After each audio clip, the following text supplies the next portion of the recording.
It's Monday, May 13th, Tuesday, May 14th, if you're on the East Coast, across the pond, or down under. And this, my friends, is Spaced Out Radio. Hope you're coming off a great weekend to start this Monday night, early Tuesday morning. I am your host, Dave Scott, broadcasting to you live from the Great White North, on top of the mountains of mosquitoes here in central British Columbia, right here at SOR headquarters. We welcome you to tonight's show, including Deep Talk Radio and Revolution Radio. If you want to take a listen to our archives, they are free at youtube.com/Spaced Out Radio. Just do old Davey the favor, hit that subscribe button. Our website is spacedoutradio.com, where the Gavinator is working hard to get the new version of our site out. Stay tuned, people. It is coming very soon. Tonight's show is brought to you by the YouTube channel in Suho. Sebastian Martin brings high-quality messages to the masses. Make sure you go to his YouTube channel and subscribe today. Tonight, we're stepping into your brain and your soul to find out where consciousness is hiding. Do we all have it? Is this something we just haven't tapped into? Or are we in the early stages of scientific discovery about it? Dr. Jeffrey Mishlove is a licensed clinical psychologist and the author of an encyclopedic volume of consciousness studies called The Roots of Consciousness. He also has a very popular YouTube channel called New Thinking Aloud, which we definitely recommend you signing up for. Dr. Mishlove is a past director of the Association of Humanistic Psychology and has served as president of the Intuition Network. Jeffrey holds the only doctoral diploma in parapsychology to be awarded by an accredited American university at the University of California, Berkeley. Then at the bottom of hour number 3, I will bring you the SOR Newswire, brought to you by Paranoia Magazine. Dr. Jeffrey Mishlove, welcome to Spaced Out Radio for a first time. I have to tell you, we had so many requests to get you on this show. I'm glad to make our audience happy by having your presence here. It's a pleasure to be with you, Dave. Absolute pleasure as well. Now, looking at your background, you seem like the type of guy who went after the entire parapsychology, the consciousness, spiritual aspect of everything. But I can't see you doing that when you're about to enter university. Take us way, way back, if you don't mind. How did you go from, wanting to go to university and get a degree in psychology to studying the paranormal and being an expert on consciousness? Well, to be honest, Dave, I came of age in the 1960s. I entered college in Madison, Wisconsin in 1965. And so I was taken out of my small high school community in a Midwestern town to a large university with 40,000 students, the University of Wisconsin at Madison, and it was at the height of the Vietnam War, where people were saying, don't trust anyone over 30. And in addition, students at the time were beginning to experiment with marijuana and psychedelic drugs. And I got caught up in that milieu. At the same time, psychology really wasn't on my mind at all. My father owned a furniture store. I thought I'd go into business, but I quickly gravitated to psychology. I had exciting professors, and as I got involved in studying psychology, the topic of religious mysticism occurred to me. From a skeptical point of view, I thought there must be some sort of brain disease or psychopathology that would account for people seeing ghosts or people having mystical experiences, and that would be an interesting topic. So I began writing a senior honors thesis with that in mind, but the more I researched it, the more it became clear to me that these people were having real experiences, that there was an enormous amount of data supporting it, and furthermore, they were highly accomplished people. They weren't experiencing brain disorders or psychoses of any kind. The most successful people in our culture were having mystical experiences. Did you ever have any of your own? Well, you smoke a little pot, And already your mind opens up. You begin to sense that there are other ways of seeing the world. And then if you were to take LSD, which to be honest I was starting to do at that time, you begin to experience a very vivid, colorful inner reality, and it makes you begin to think about consciousness, like what's going on? How come I'm having these visions when I close my eyes? Wouldn't it be interesting to find out? Well, I mean, that's a lot of pot, Dr. Mishlove. A lot of pot and psychedelics to be going down that road. And I realize that during that time of the 60s, even though I wasn't born until 73, that was what was done. There was a lot of tension. There was a lot of haste towards the government, haste towards soldiers, and a real ugly time for America.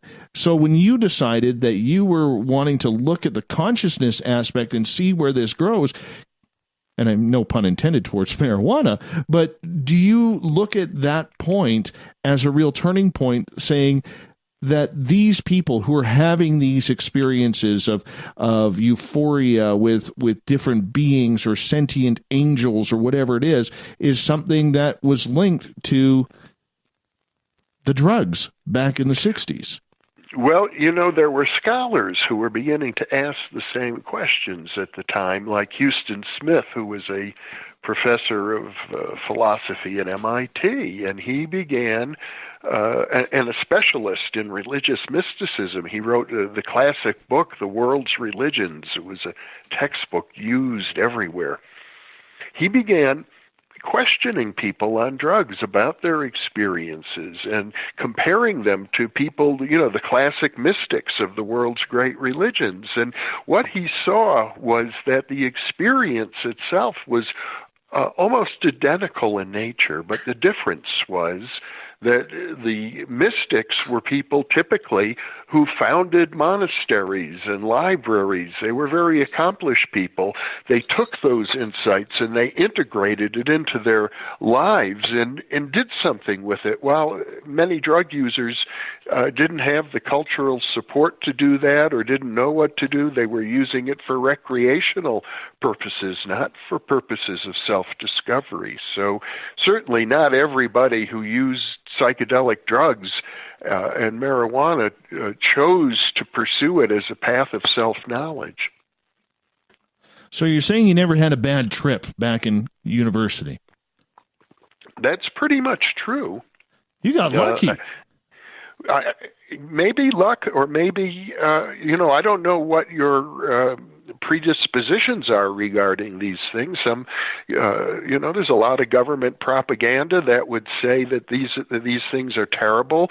A lot of that is inaccurate.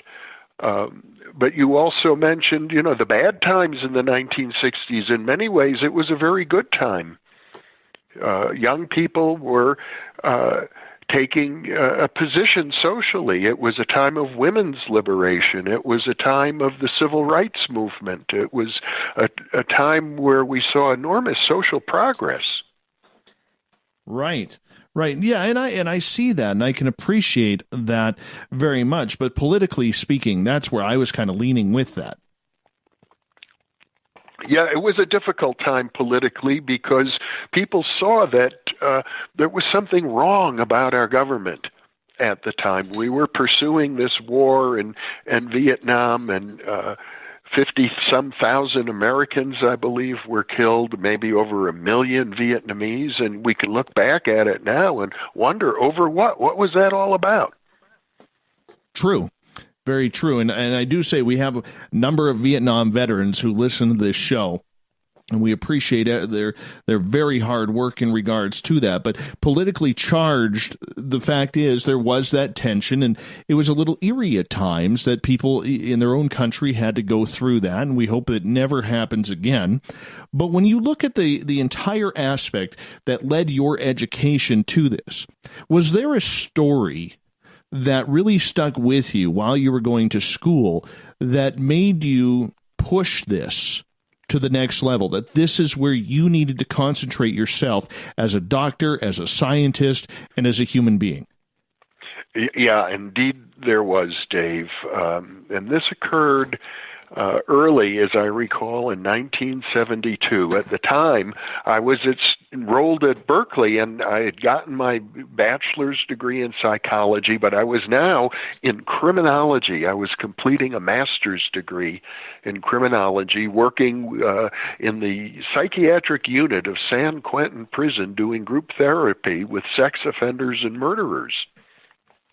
And I desperately wanted to pursue a different path. But at the time, I was beginning to have a series of psychic dreams that would come to me, and they began to attract my attention. On one occasion, for example, I had a dream in which a great uncle of mine, who I hadn't had any communication with in over 10 years, he appeared in my dream, my Uncle Harry, and it was very profound. I woke from that dream, and I was singing and crying at the same time, and was very, very moved. There's something in the dream that seemed realer than real. It was as if my uncle was speaking to me, my great uncle, in a very deep way about my life. And I wrote home and said, "How's Uncle Harry? I had a dream about him." At which point my mother immediately phoned me. She was back in Wisconsin. I was in California. And she said, "How did you know Uncle Harry just died?" Well, when that happened, I began to feel like I needed to understand what had just occurred. This was one of the most profound experiences of my life, and it didn't seem to fit in any of my academic studies at that point. But I began asking my professors about it, and I quickly learned, frankly, that they had nothing intelligent to say. And at that point, I began to develop a commitment that if I was going to study this, if I was going to understand the mystery of an experience like this, I would have to become my own expert. I couldn't rely on other people. And that's when I resolved to move away from the study of criminology to study psychic phenomena, mysticism, creativity, intuition. Unfortunately, of course, there were obstacles at the University of California. They didn't have programs of that sort. You could study all the psychopathology and crime that you wanted, but if you were interested in studying these other areas, there didn't seem to be any opportunities, and I anguished over this for many months. And then one night, I knew that I was going to have a dream that evening, and that the answer was going to come to me in a dream. I just knew that would happen, and sure enough, early in the morning, I woke up with this feeling. I was so excited, Eureka, I found it. And I had had a dream, and in that dream, I was visiting some friends across town in Berkeley, student housing. I got to their apartment and knocked on their door, and they weren't home. But in the dream, I found their key, let myself into their apartment, and there in the middle of their living room floor was a magazine. And I was paging through the magazine. It was called I, E-Y-E. In the dream, when I woke up, and that's when I knew the answer was there, but since I had no clue as to what the answer really meant, I got up, put on my tennis shoes. I ran 5 miles across Berkeley, came to married student housing, knocked on my friend's door, and as I had dreamt, nobody was home. So it happened. I did know where they hid their key, under the doormat. And I picked up the key, let myself in, walked into their apartment. In the middle of the living room floor, just as I had dreamt, was a magazine. It was called Focus, not I, sort of a dream distortion perhaps. And as I was paging through Focus magazine, the insight occurred to me for the first time in my life that I could pursue my interests by getting involved in nonprofit, listener-sponsored radio and television, because that's what Focus magazine was in the Bay Area of San Francisco at the time, was a magazine of KQED, which was listener-sponsored radio and television. And at that time, I didn't own a radio or a television. I didn't even believe in them. I was a long-haired hippie, and I believed the only authentic human communication was face-to-face. Everything else I thought was phony baloney. But at that moment, I changed my mind. And I went over to KPFA Radio in Berkeley, which was a Pacifica listener-sponsored radio station, and said, I'd like to volunteer here. And although I had a master's degree at the time, they told me that my job would be to sit at this desk, and when I hear the doorbell ring, I should push this little button and let people in the door. And so that's how I got my start in media. Within 3 weeks, I had learned how to produce a radio program, and they actually gave me my own show on KPFA twice a week called The Mind's Ear. And all of a sudden, I found myself sitting face-to-face with world-class experts coming from all over the world. When they visit the San Francisco Bay Area, they'd stop by Berkeley's KPFA radio station, and I had this resource available to me, which then gave me the confidence to create my own individual interdisciplinary doctoral major at Berkeley using the special program that was available at that time in parapsychology. So that's basically how I got started. I was, you might say, I was guided by my dreams. That almost sounds like you almost astral traveled your way to your career path. It sort of seems that way, and I can't quite say whether I did it or the universe did it with me, or it was kind of a dance with the universe, you might say. And it's still going on. Here I am now, nearly 50 years later, and I'm still doing media as I got started so long ago. I don't blame you. I've often told people, because I walked away from radio in 2007, and it was because of my own personal experiences that I ended up starting Spaced Out Radio in 2014. But radio is, to me, the most powerful drug that I have ever taken. Now, I haven't taken much. I have smoked the odd doobie every now and again, but that was years ago, back in my college days. But radio is a major, major addiction. And I never believed that until I sat back in front of the microphone again. Were you like that as well? Well, I never thought of it maybe quite using the same metaphors that you do. For me, what it was having intimate one-on-one conversations. When I started the Mind's Ear program, it was an hour long, and I'd typically have one guest, and we'd sit across the table and talk for an hour with 10,000 people listening in and occasionally phoning in, and it was sort of the what we're doing right now, this ability to sort of open up our hearts and souls and our minds and share things that are deeply meaningful and take the time to listen and reflect on things. See, for me, I had always wanted to be on the radio. After my first two career paths kind of pushed to the side. Figured I'd give the third one, and I was successful on the third one going to university. But for me, it was just, I just like to chat. But it was also kind of cool because we also, back in the day, called ourselves pseudo-celebrities because we could get into any bar we wanted to in Vancouver. But we sure as hell weren't paid like celebrities. That's for sure. That's why we called ourselves pseudo-celebrities. And you know, you going for your doctorate in psychology, as we only got about 3.5 minutes here before we go to break, Dr. Mishlove, getting into radio, I mean, that's a dangerous, dangerous way to make a living after that much education. Because there isn't much money in radio, especially when you're starting out. There's not much money in parapsychology either, but I can tell you that I've had a good life. I don't regret a moment of it. I don't regret it either. So with your parapsychology, how many people have you taught over the years in regards to it? Because you going to the University of California, Berkeley, I mean, getting one of the rare degrees in parapsychology or diplomas in parapsychology, I mean, that kind of puts you on a little bit of a pedestal. Well, to be honest, it's the only doctoral diploma that I'm aware of anywhere in the world from an accredited university that actually says parapsychology right on it. How did you manage that? How did you get that?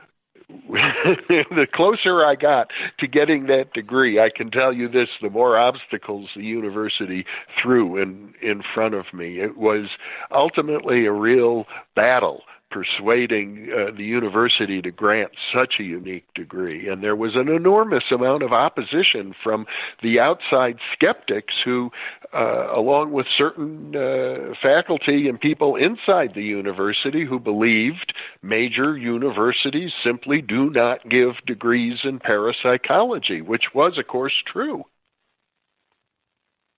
So when you decided to get that, what was your biggest finding that you found about yourself going into the parapsychology? We got about 90 seconds. Well, that's a tall order to answer in 90 seconds. Well, we can carry that on. We can carry it on after the break. Yeah, I don't think I have a simple answer to such a deep question as that. Well, you could get started because we can bring that up right after the break as well. Mm-hmm. I wish I could come up with a soundbite for you, Dave, because I know you're moving right into the break, and you really asked me a question that's causing me to really reflect and think and, try maybe come up with not a glib answer, but something really thoughtful. Well, we may have to wait, but you're a radio guy. We got some time to kill here. So is this where we talk about your favorite beverage or place to travel or what have you? Well, let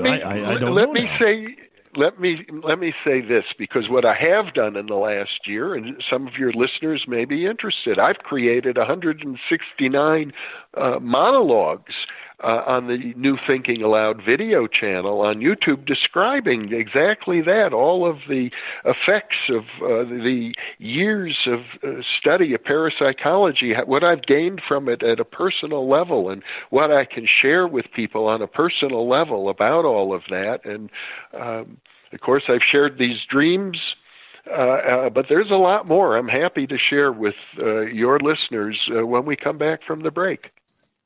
Absolutely, my friend. And I'll get you to hold on here because we are about to go to break here at the bottom of the hour. Dr. Jeffrey Mishlove is our guest tonight on Spaced Out Radio. His website, thinkingaloud.com. If you want to check it on out, highly suggest you do. newthinkingaloud.com will also take you to his YouTube channel. We're going to get into the consciousness aspect and paranormal right after this on Spaced Out Radio.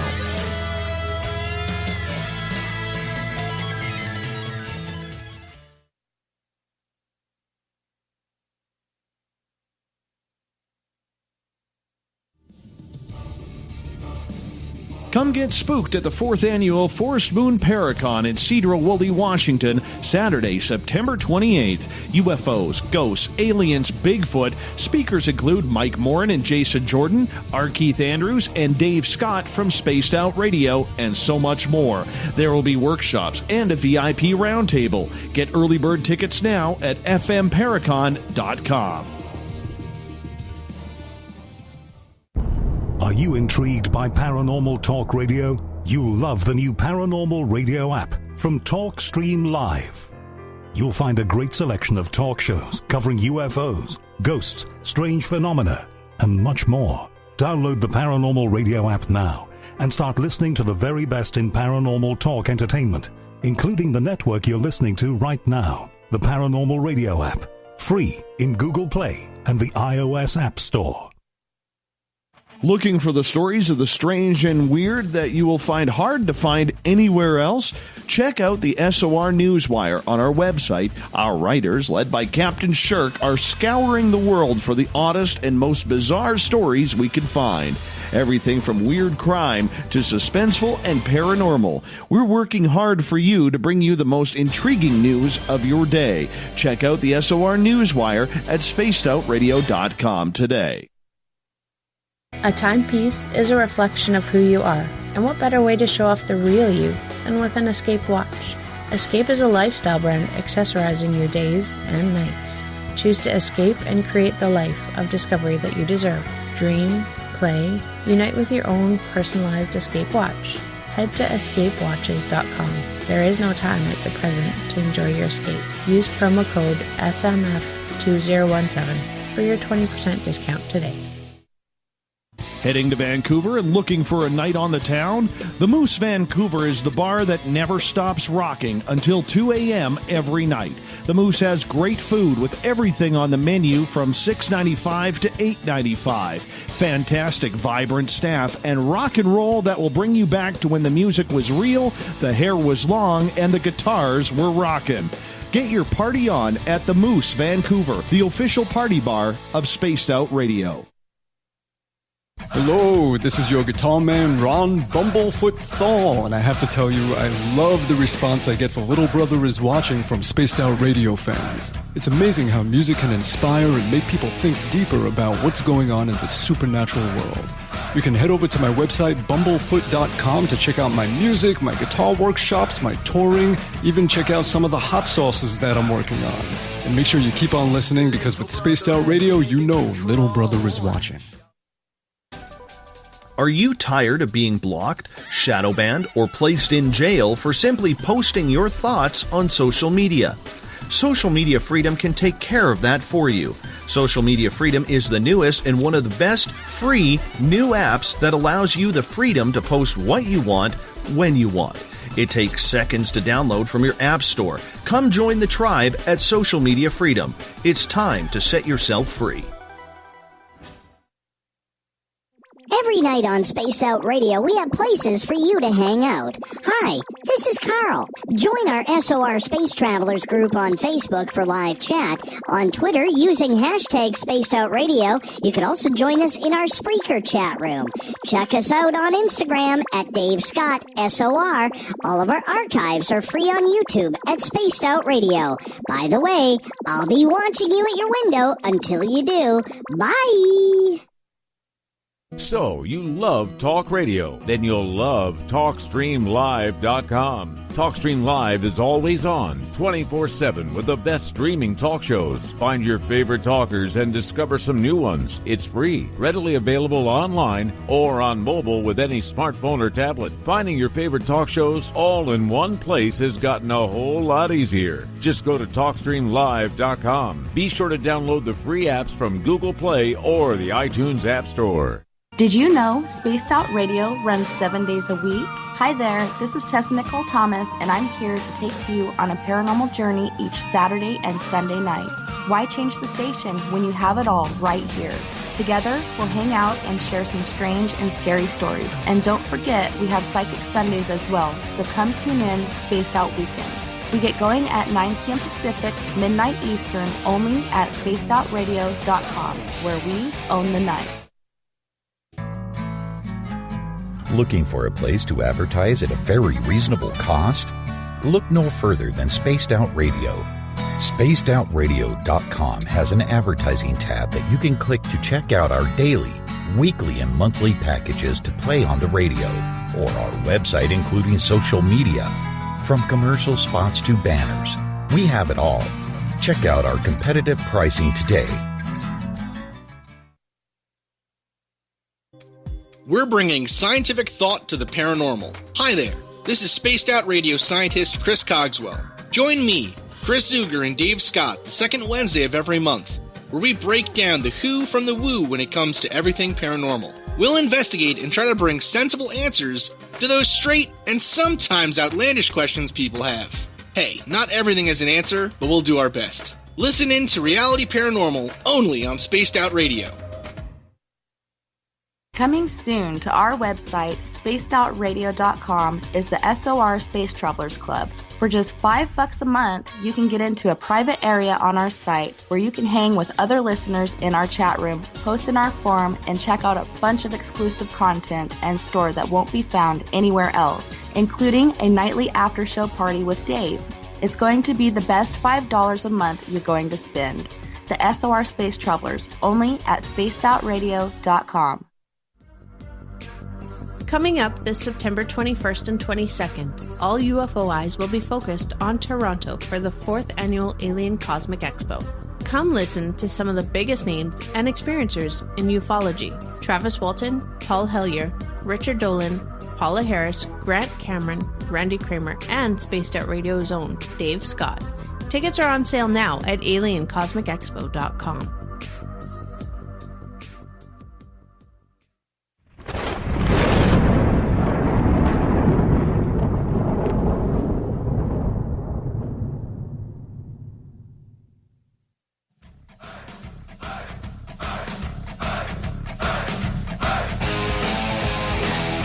Welcome back to the second half hour of Spaced Out Radio tonight. I am your host, Dave Scott, sitting in the captain's chair of SOR headquarters.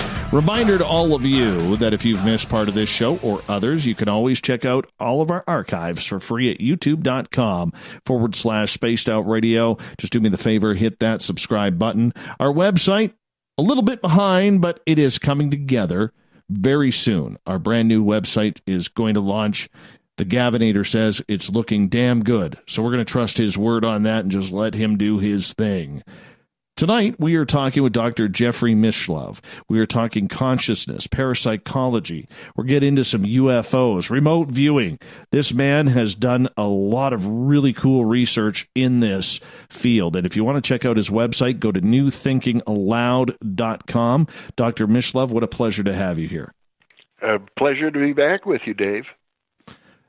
Right before the break, I asked you a pretty pointed question about was there a story regarding the aspect that changed your thinking about the paranormal being true, and you wanted to have some time to detail that.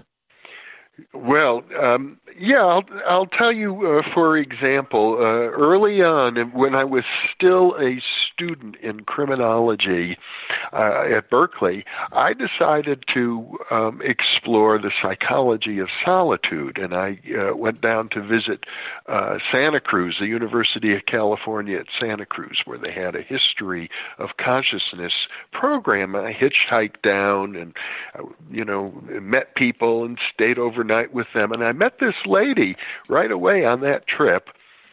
She called herself Jana Janis. She became a dear friend of mine, and she convinced me that the paranormal was real because she would find four-leaf clovers everywhere.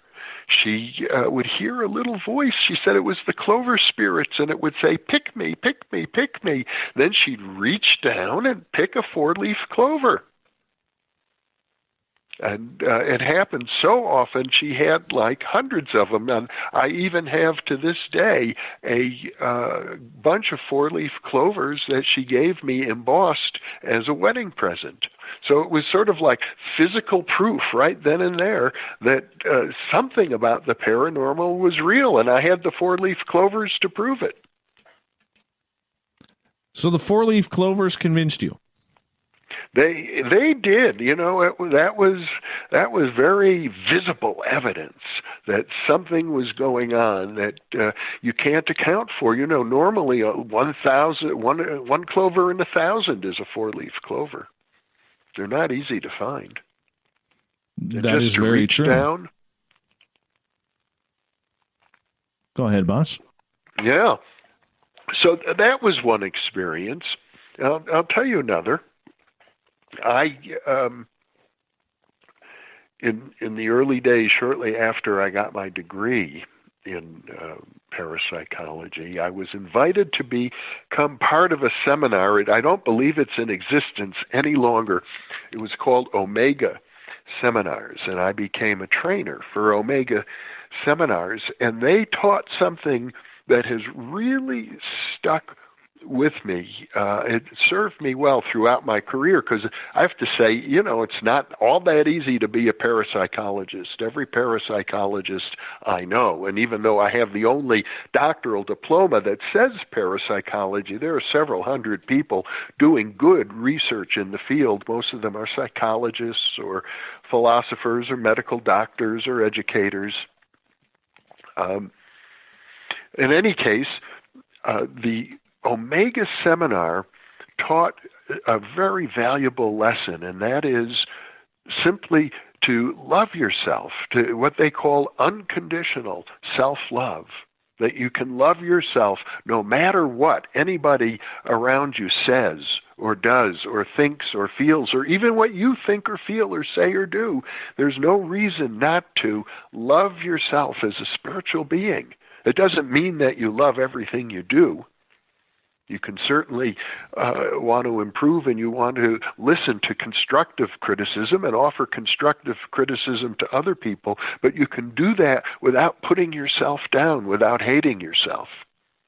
There's never any reason to hate yourself.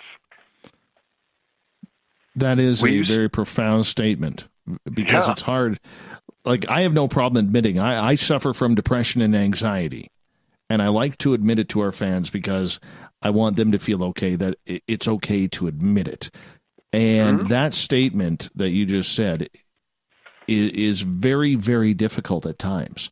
Hard to believe for some, but for those who suffer from what I suffer from, that's really that slap to the face that you need every now and again. A slap to the face. Well, yeah, you could look at it that way, although I think you can be gentle with yourself about it, too.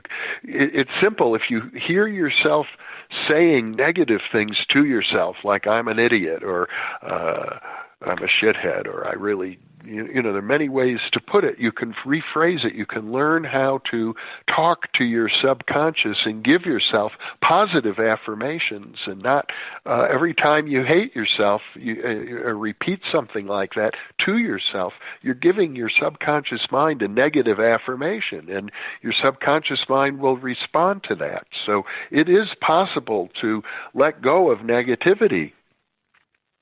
Before we move on to consciousness, I want to ask you then, as a psychologist, there are so many kids these days in that 25 and under crowd, and it's getting younger because I see it. I have kids spread out from 5 years old to 20 years old. And seeing this depression, this anxiety, this bipolar disorders, these mental instabilities that a lot of children are having these days, what's your thoughts of the way society has changed in the fact that, 20, 30 years ago, when I was that age, maybe a little longer for yourself, we didn't hear of all of these types of mental disorders in the younger generations?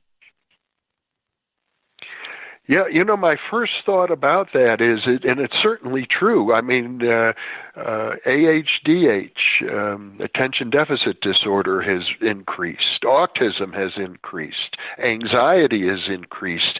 Part of it, I think, is due to the drug companies pushing the drugs that treat these things. Part of it is due to people being willing to talk about it more.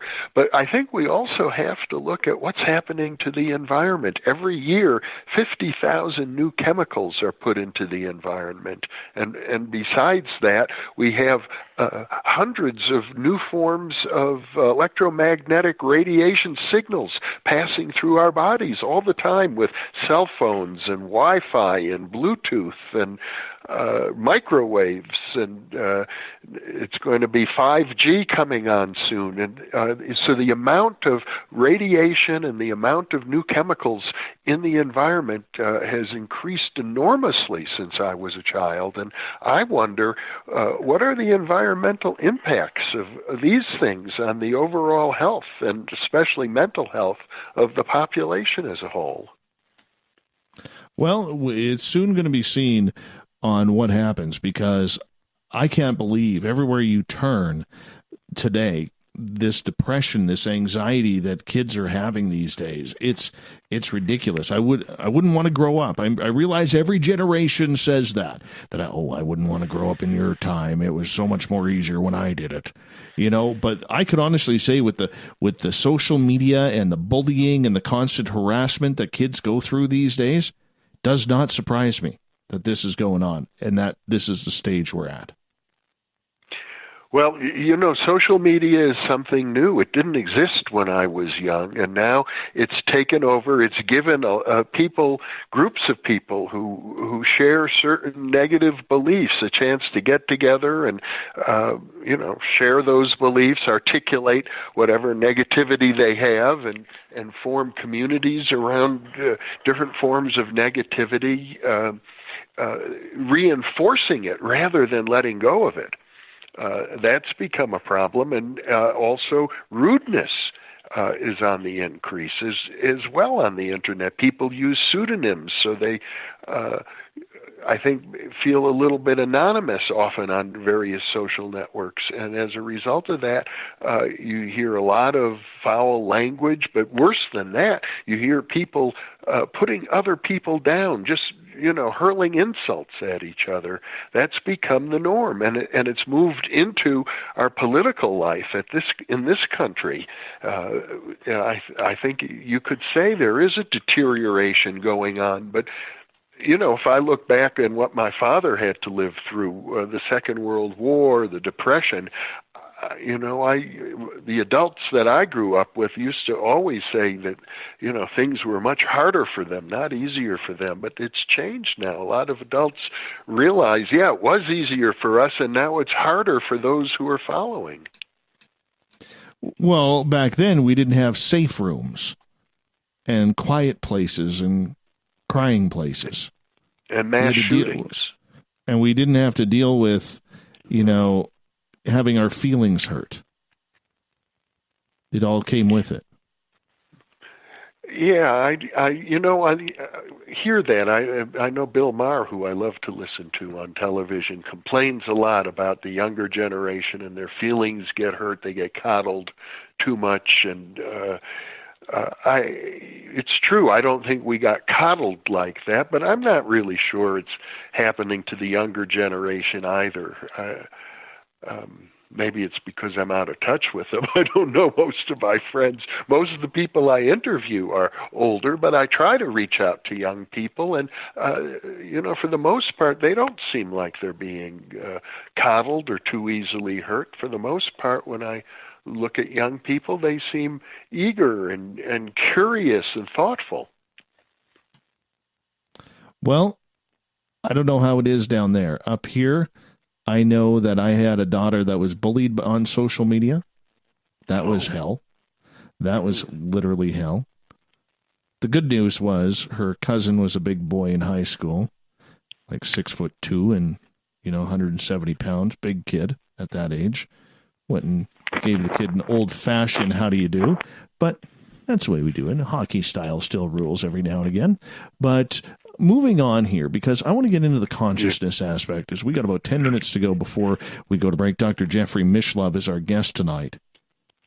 The debate about consciousness has really, really started to come tenfold with the fact that everybody, the more they look into the UFO field, the paranormal field, everybody is trying to figure out how do we get some sort of communication, how do we get some sort of movement forward in our research trying to solve some of these mysterious problems. For people who do not know what consciousness is, do you mind defining it? Oh, well, the simplest definition of consciousness is, what is it like to be you? Then you'll understand your own consciousness, to be aware, to have a sense of yourself. That's what consciousness is. It's like, for example, if you take a rock, we assume for the most part it's not like anything to be a rock, but it's like something to be you, and that's what consciousness is. It gets larger than that, though, because that's your personal consciousness. It's kind of awareness. But when you think about it, we normally contain in our personal consciousness the idea that it's us, and the rest of the world. There's the inside and the outside, and they're different from each other, subjective and objective. If you close your eyes and look inside, that's subjective. And if you look out at the world or touch the world around you, that's being objective. But there's a paradox that philosophers identified a long time ago, which is even when you touch the world, like knocking my finger here on this file cabinet, it's all happening inside of consciousness. You can't escape it. Everything we think of as the outside world exists inside our consciousness. So there's a paradox involved, and it's created kind of a problem in physics, because the conventional world of physical science is materialistic, by which they mean that the bottom line, the most primitive form of reality are the basic particles of physics, quarks. Electrons, protons, neutrons, gluons, muons, Higgs bosons, those particles, that's what makes up reality. It stops there. But then you have to ask yourself, how do you get consciousness out of those particles? It doesn't seem to make sense until you realize, wait, consciousness exists first. You can't get behind the consciousness. You can get behind the particles because they only exist because we have consciousness, but you can't get behind consciousness. There's nothing we experience that we're even capable of experiencing except through consciousness, a kind of larger consciousness than the individual consciousness, in which everything seems to be embedded, because after all, we share conscious experiences with other individuals, as I'm sharing now with you and your audience. And that creates a kind of a paradox. It's like, am I in the middle of it, or is it in the middle of me? So where does reality come into play then? That's the key. Let me put it this way. That's the question that philosophers have been trying to figure out for thousands of years. Where is reality? And there's a kind of mystery to reality, because science can tell you what reality does. We can measure the behavior of reality, but science isn't really quite equipped to tell you what reality is. Is it matter or is it consciousness? You have to go beyond science. You have to go to philosophy for that. And of course, philosophers will disagree, but it's sort of indisputable nonetheless that the very assumption that there is a world of matter that exists apart from the world of consciousness requires you to make, I'd have to call it an ontological leap. How is it justified to say that there is a world of matter that exists outside the world of consciousness when we can only know that which exists inside consciousness? It's a tricky question, because if you pursue it to its logical conclusion, you might say, well, then I have to assume that I'm the only one who exists and no other people really exist. They're just figments of my consciousness. I don't know they exist independently. That's known as solipsism in philosophy, which can lead people to thinking, I'm God. I'm the only one really in the world. The whole world exists for my pleasure. So it's an off-balance point of view, but to suggest that consciousness, my own personal consciousness, is part of a larger consciousness, somehow separated from that larger consciousness so that I think I exist only inside of my skin, but then the data of parapsychology shows us that consciousness can reach out across time and space and obtain information and even influence what we think of as physical systems. How does it do that? How does consciousness operate outside the body, outside the brain, completely? How do people bend spoons or cause apparitions to appear or control the weather or locate missing bodies, things of that sort that parapsychologists study, that I've studied and seen all over the world?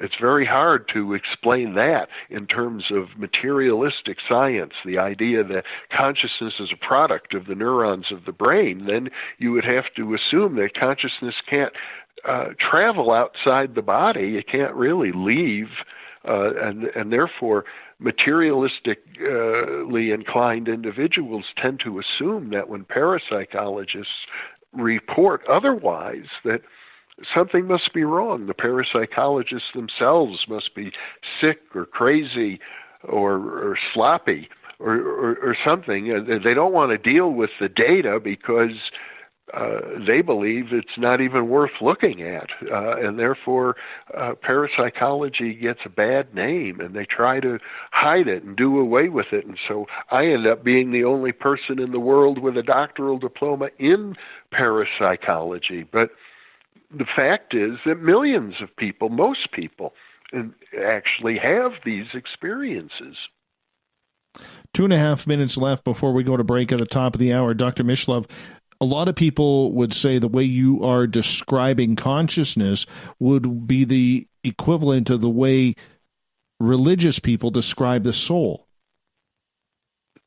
Well, okay, I don't mind that. I think there's something to be said for that.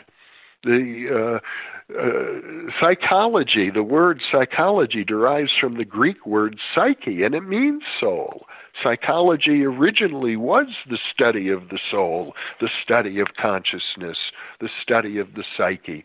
But then something happened around the 1920s in psychology after a lot of work had been done in the field of psychical research and the study of consciousness. They veered off in a different direction, which they call behaviorism.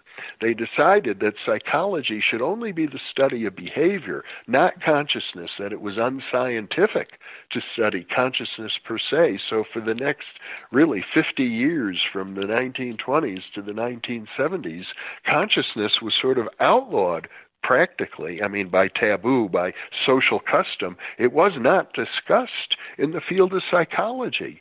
They wanted to keep the name, but they didn't want to study the psyche. They wanted to study behavior instead. And then gradually in the 1960s, 70s, and 80s, there was a rebirth of an interest in parapsychology, and that led to not just parapsychology, but altered states of consciousness, and the use of psychedelic drugs was beginning to be studied by psychologists, and many forms of new therapies, and at the same time, also new religions. Transcendental meditation was being introduced into the United States for the first time. So the academic community began to gradually realize that there were avenues they could begin to study this. Also, biofeedback was being developed around then. So there were many different approaches, ranging from the biological to the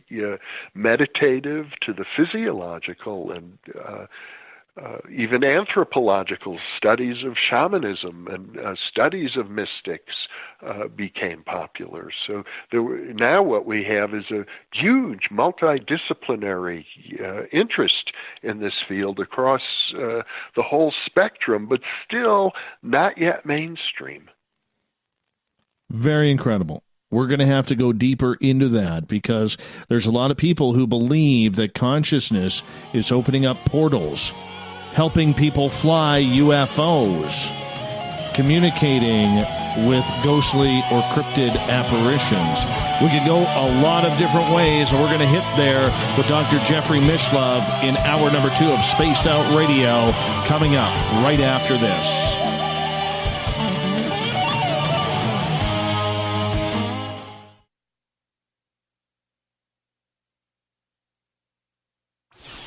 Hang out with Spaced Out Radio, where we own the night. This is Carl. You can follow Dave on Twitter at Spaced Out Radio, and during the show, use the hashtag Spaced Out Radio to chat with us live. On Instagram, at Dave Scott SOR. On Facebook, give our page a like, Spaced Out Radio Show. SOR archives are free on YouTube at Spaced Out Radio. Come join us, or I will come join you. See you at your window. On the first Tuesday of every month, I encourage you to come along for a journey with me, Geraldine Orozco, on The Spiritual You. Together, we will take a look at how to access the highest expression of yourself and change your life. Consciousness, ET contact, health, and wellness, we can talk about it all. So come along for a spiritual ride with me, Geraldine Orozco, on The Spiritual You, only on Spaced Out Radio. Get your horns up with me on Spaced Out Radio. This is Ron Bumblefoot THAL. Come tune in to SOR where you can hear me rock out with Little Brother is Watching, the official theme song of Spaced Out Radio. And then come on over to bumblefoot.com where you can find out about my tour schedule, my music, and everything else. Bumblefoot.com keeps you up to date on what I'm doing and the best way to stay in touch with my music and music camps. Sign up for my newsletter at bumblefoot.com and remember, Little Brother is Watching. Canada's largest UFO conference is ready to roll in Toronto this September 21st and 22nd at the Alien Cosmic Expo. This year is about the experience. Listen to the stories of Dave Scott, Travis Walton, Paula Harris, Grant Cameron, Ryan Stacey, Richard Dolan, Leslie Mitchell-Clark, and more. Get your tickets now at aliencosmicexpo.com.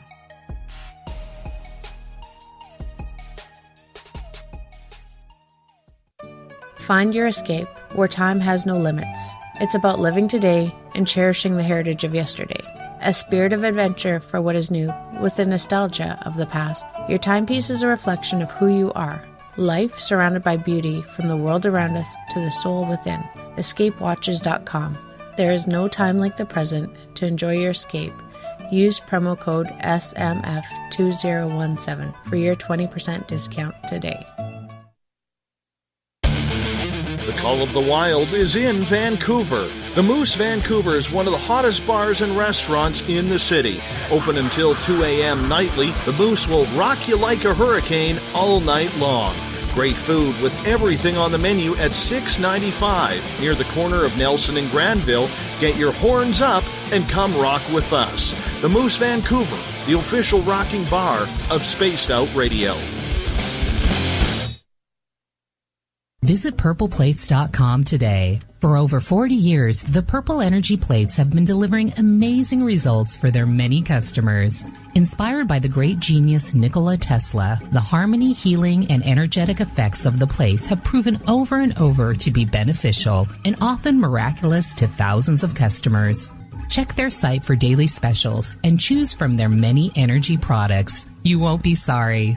Visit them today at purpleplates.com.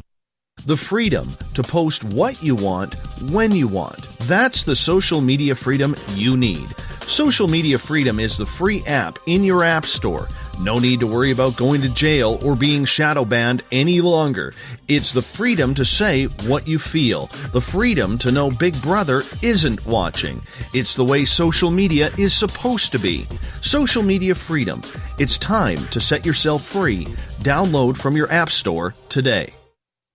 At spacedoutradio.com, we have a little bit of everything for you to stay up late.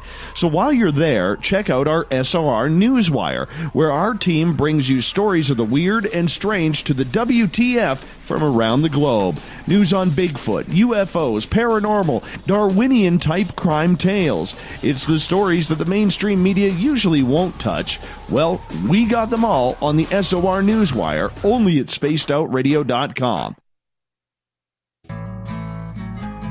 Looking for a place to advertise at a very reasonable cost? Look no further than Spaced Out Radio. SpacedOutRadio.com has an advertising tab that you can click to check out our daily, weekly, and monthly packages to play on the radio, or our website including social media. From commercial spots to banners, we have it all. Check out our competitive pricing today.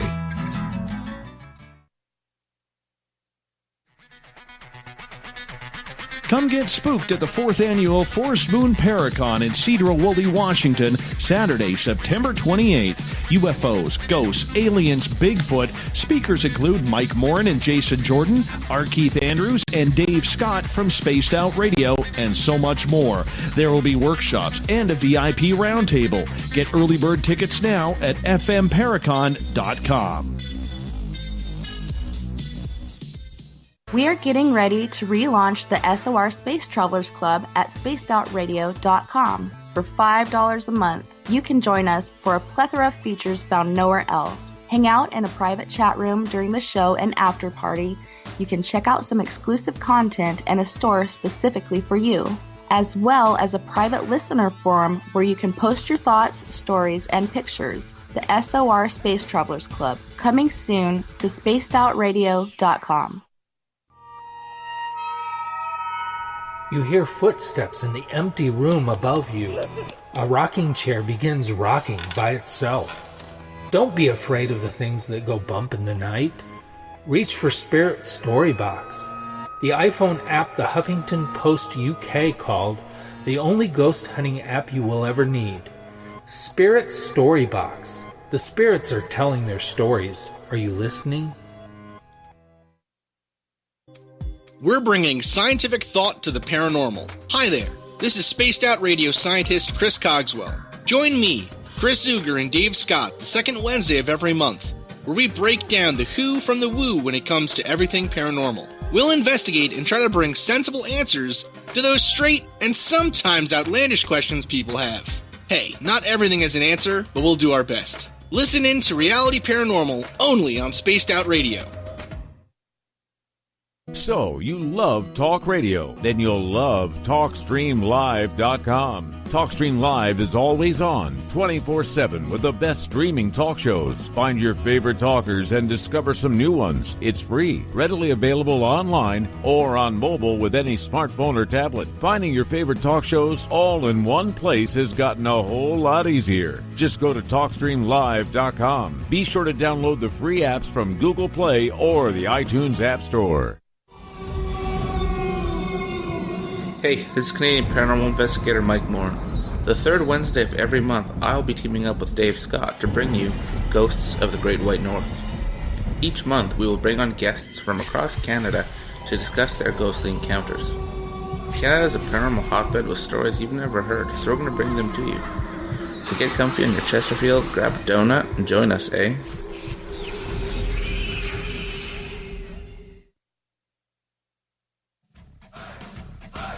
You're listening to Spaced Out Radio with Dave Scott. Follow Dave on Twitter at Spaced Out Radio and on Facebook, Spaced Out Radio Show. Welcome back to hour number 2 of Spaced Out Radio tonight. I am your host, Dave Scott. Thank you so much for being with us. Tomorrow night on the show, Amanda Springer joins us to talk about some true hauntings. We get going at 9:06 Pacific, 12:06 a.m. Eastern at spacedoutradio.com. Hi to everyone listening in on our terrestrial affiliates, KDUN AM 1030 in Reedsport, Oregon, KZFX 93.7 FM in Ridgecrest, California, WQEE 99.1 FM in Newnan, Georgia, and UPRN 107.7 FM in New Orleans. On the digital side, hi to everyone listening in on Revolution Radio and Deep Talk Radio. Remember, you can check out all of our archives for free at youtube.com/Spaced Out Radio. Just do me the favor, hit that subscribe button. The Desert Clam has set the password for tonight in the SOR Space Travelers Club. Amphisbaena. Amphisbaena is your password. Make sure you use it wisely, Space Travelers, as the Clam sets the password each and every night right here on the mighty SOR. Our website is spacedoutradio.com. It is currently under construction. The Gavinator is working hard on it. We're going to get it up very, very soon. Tonight we are talking with Dr. Jeffrey Mishlove. We are getting into consciousness, all aspects of it. You can visit Dr. Mishlove's website. Very simple to find. All you got to do is go to newthinkingaloud.com. That's newthinkingaloud.com. Dr. Mishlove, thank you so much for being on Spaced Out Radio tonight. What a pleasure to have you. It's great to be with you, and we should just let our listeners know with regard to the word allowed in the website, it's ALLOWED. Yes, sir. Yes, sir. Thank you for clarifying that. Right before the break, we were talking about... So my American listeners don't think I'm saying a boot. About consciousness and whether or not it had anything to do with the soul, because some people may think of that. When you think of consciousness and the way we are able to control things and see things that other people would call the sixth sense or some sort of intuition, Is this something that you believe every human has the ability to go that in depth with themselves? I'm inclined to think so, and the statistics would suggest that 2/3 of the people you talk to will say they've had such an experience sometime in the course of their life, but oftentimes people who say they haven't had such an experience, if you begin to probe carefully, they'll admit, oh yeah, that happened, but they tend to discount it. So if you think that consciousness is the soul, that it can, for example, survive the death of the body, well then everybody has one. Everybody should have the powers that a normal soul has. Now, recently I interviewed a philosopher, and he was also a computer engineer, and he talked about what computer scientists would call a Markov blanket, which is the idea of a boundary, a membrane, and it's as if our consciousness exists maybe not inside of our skin or our skull the way we think, but in some kind of a membrane that prevents us from being aware of everything all at once, which some people do report. They call it cosmic consciousness, where they can experience all time in one instant and all space in one instant, all time and space. They get like at least a brief glimpse of enlightenment. It's been reported many times in history by many people, including some of the most accomplished people you can think of, Albert Einstein and the like. So, yes, it does seem as if I had to guess right now today, I would say, yeah, everybody has that potential.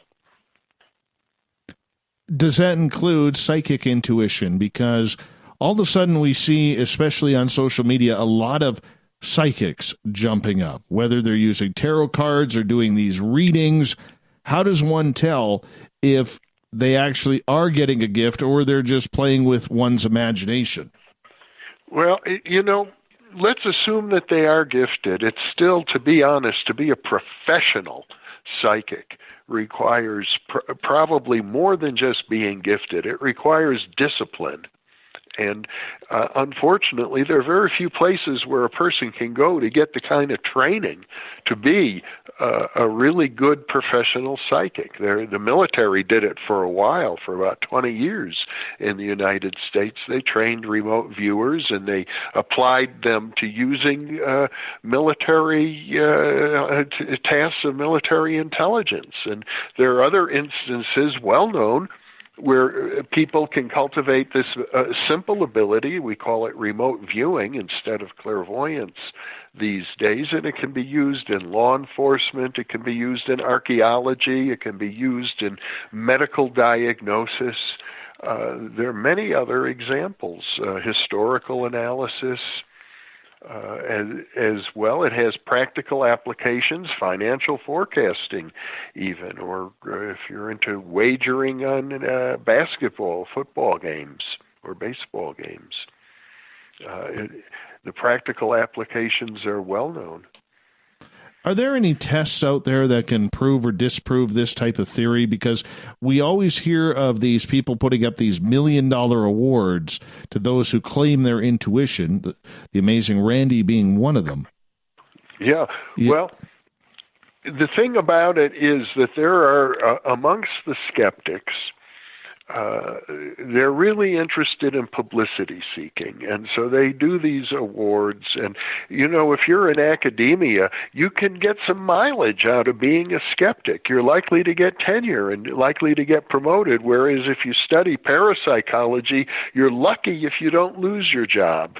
And you're lucky to get any financing at all because this work isn't well financed. So if you're an academic person, you're more inclined to be a skeptic. If you're outside of academia, you don't have the same pressures on you. Or if you're very secure and a senior person in academia or science, you don't have that pressure, and you're likely to be a bit more open than other people who are afraid they don't want to lose their position.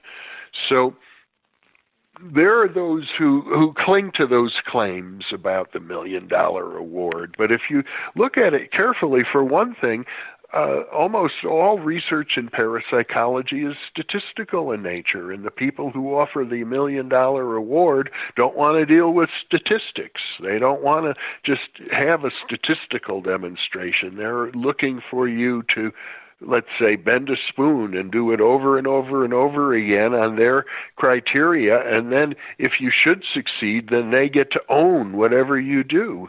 But they're interested in not seeing it work, because then it proves their claim in the beginning. They have a vested interest in arguing that this is all nonsense, and that by offering the $1 million reward, they can prove that it's nonsense. Dr. Jeffrey Mishlove is our guest tonight on Spaced Out Radio. Dr. Mishlove, I'd like to also include some of our audience questions here in hour number 2, and I have a pair from Joey in our Spreaker chat room, if you don't mind. Mm-hmm. His first question is, would you consider consciousness to include awareness, or can it also just be reaction to external stimuli? You can react to external stimuli without being conscious at all. As a matter of fact, a computer will react. If you press a button, a computer turns on. That's reacting to external stimuli, but we normally don't assume the computer has any consciousness whatsoever. Computers can do very, very sophisticated things without the need to be conscious, by which I mean it doesn't feel like anything to be a computer. The computer has no consciousness of itself. But a human does, and that's awareness, and that's the basis of consciousness. Simply information processing, calculating, computing, none of that has to do with consciousness at all. Follow-up question from Joey. Is consciousness then a property of or independent of matter itself? Well, there you go. That's the big question in philosophy. You have materialists who would say that consciousness is, of course, it's dependent on matter, because as far as they're concerned, only matter really exists. Anything apart from matter doesn't exist. So consciousness is a product of matter, and specifically a product of the brain. Then you have what are known as philosophical idealists, and there have been many great philosophers who have been idealists. They would say that no, the whole physical universe only exists inside of consciousness. And I'll tell you, the founders of quantum physics were inclined to that point of view to begin with. It's hard to refute the idea that something exists outside of consciousness. We like to think that it does, because we know all about nervous systems and sensory processing and the consensus of other people. So we assume, for example, that the moon exists even if nobody sees it or studies it. But from an idealistic point of view, the moon exists because it's already in consciousness. It's in the consciousness of many people, and inside of what you could call a universal consciousness in which every person exists. It's much easier to postulate a universal consciousness than it is to postulate an independent physical world, because a universal consciousness is just an extension in kind of your own personal consciousness. It's like saying the earth exists beyond the horizon where I can't see. Consciousness exists even outside of my own individual consciousness. But to claim the existence of a physical world that exists outside of consciousness, well, that requires a whole new ontological category. So you might say that from a philosophical point of view, it's an unnecessary assumption. Catherine is asking, is consciousness then an energy source? Yes, although you'd have to say that all energy exists only because it exists within consciousness. It's hard to wrap your mind around the idea that there's nothing whatsoever outside of consciousness, that every description we have of the physical world, you look at your body and you think that your mind is inside your body, but actually it's your body that's inside your mind. It's very hard for people to conceive of that. It's so seductive to think of it the other way around, that, we are biological creatures, we're born and we die, and that's the end of it. That's a very seductive worldview. And then, people have religion. There's some kind of great white father in the sky or something. But to think that consciousness itself is all we know nothing but consciousness. That's hard for people to wrap their minds around, but it's indisputable philosophically. There are many in the UFO field right now who are trying to figure out how consciousness plays a factor in ET contact, ET abduction. Have you looked into this? Yeah, I've looked into it extensively, and it's a mystery. If you look at near-death experiences, if you look at extraterrestrial contact, reincarnation, survival after death, all of these things, mediumship, remote viewing, UFOs, they all seem to have paradoxes associated with them, and ultimately the common theme that runs through all of these experiences, once again, like every experience, is they exist in consciousness. They may seem very different, but they're connected. And it's so easy to fall into the trap of thinking dualistically. Dualistically means that you think that the world is divided into the inside and the outside. Grant Cameron has been looking into this. I'm not sure. I think you know who Grant is. No, I don't. Oh, he's a Canadian UFO researcher, and he is one of the ones who is trying to put together consciousness with ufology, because a lot of people who have been abducted or in contact make the claim that they have flown these ships and claim that they have been put in charge of flying it. And when they've asked these aliens, as woo as this gets, how do you fly it? The ETs have told them that's all in your conscious mind. And they've been able to do that. Have you heard scenarios about that? And if so, what is your thoughts? I have heard scenarios about it. I think we have to be very careful in evaluating something like that, and because obviously there's the potential for fantasy going on in those cases. So how does one distinguish between an authentic experience and one of fantasy? And what do we even mean by fantasy? So the question is there any corroboration? Is there something, as an empirical parapsychologist, as a scientific observer, one would like to see evidence? And in my case, I studied for 10 years a fellow named Ted Owens, who claimed he was in telepathic contact with aliens and he could produce UFOs. And on one occasion, I asked him to produce one for me, and he said, I'll produce 3. And then he said, I'm going to produce one that you won't believe. It's going to be seen by hundreds of people. It's going to be photographed, and the photograph will be published on the front page of one of your local newspapers in the San Francisco area. And, well, that happened. That actually happened.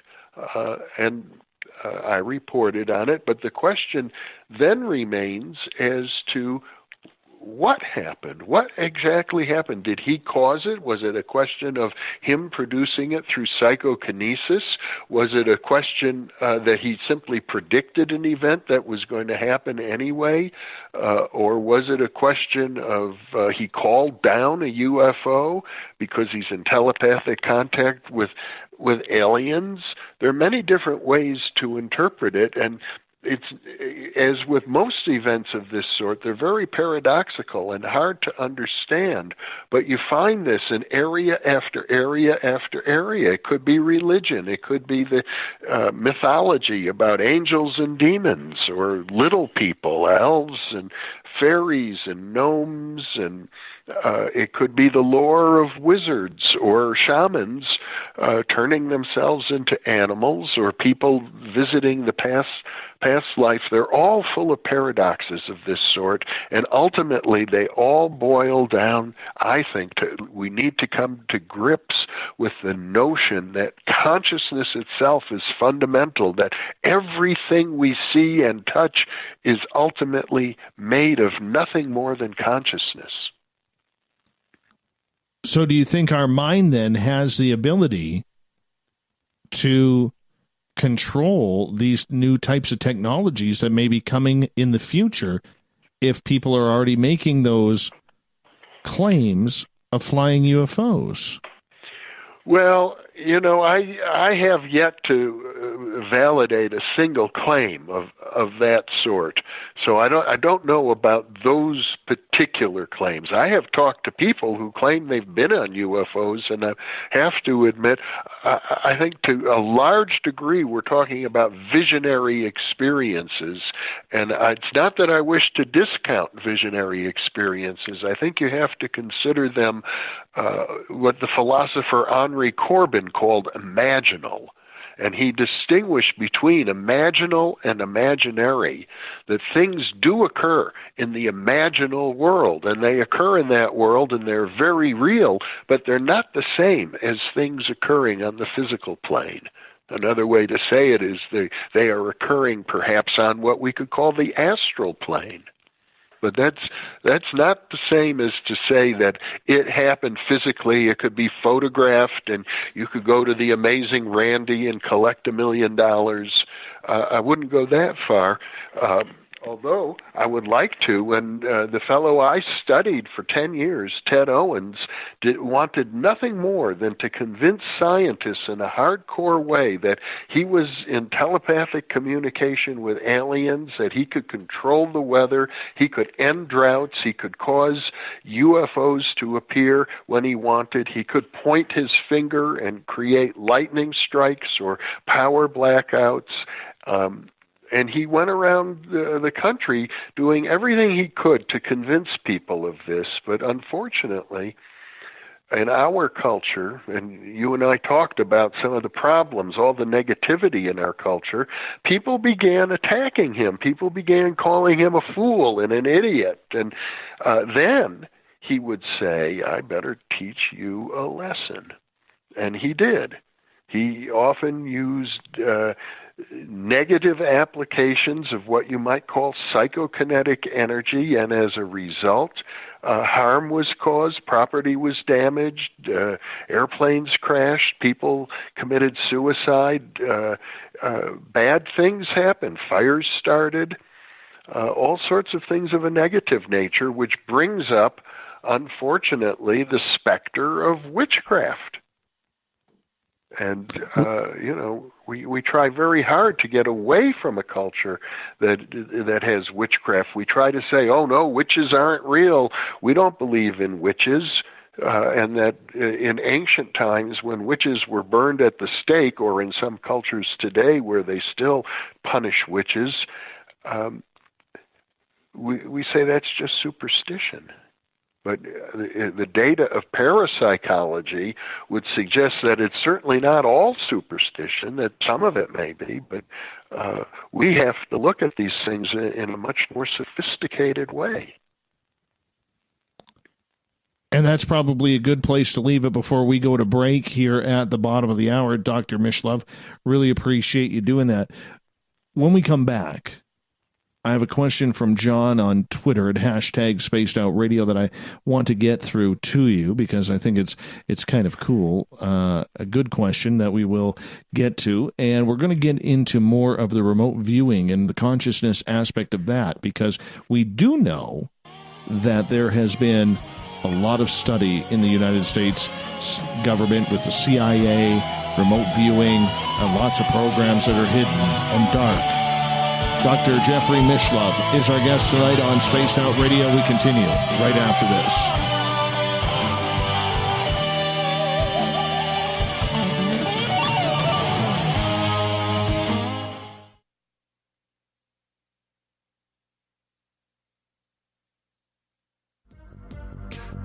Coming up this September 21st and 22nd, all UFO eyes will be focused on Toronto for the 4th Annual Alien Cosmic Expo.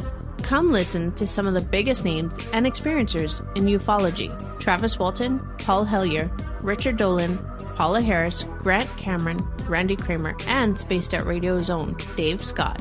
Tickets are on sale now at aliencosmicexpo.com. Did you know Spaced Out Radio runs 7 days a week? Hi there, this is Tessa Nicole Thomas, and I'm here to take you on a paranormal journey each Saturday and Sunday night. Why change the station when you have it all right here? Together, we'll hang out and share some strange and scary stories. And don't forget, we have Psychic Sundays as well, so come tune in Spaced Out Weekend. We get going at 9 p.m. Pacific, midnight Eastern, only at spacedoutradio.com, where we own the night. A timepiece is a reflection of who you are, and what better way to show off the real you than with an Escape watch? Escape is a lifestyle brand accessorizing your days and nights. Choose to escape and create the life of discovery that you deserve. Dream, play, unite with your own personalized Escape watch. Head to escapewatches.com. There is no time like the present to enjoy your escape. Use promo code SMF2017 for your 20% discount today. Heading to Vancouver and looking for a night on the town?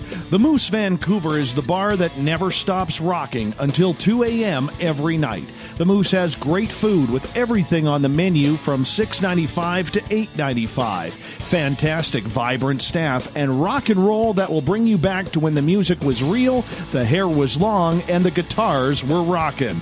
Get your party on at the Moose Vancouver, the official party bar of Spaced Out Radio. Every night on Spaced Out Radio, we have places for you to hang out. Hi, this is Carl. Join our SOR Space Travelers group on Facebook for live chat. On Twitter, using hashtag Spaced Out Radio, you can also join us in our Spreaker chat room.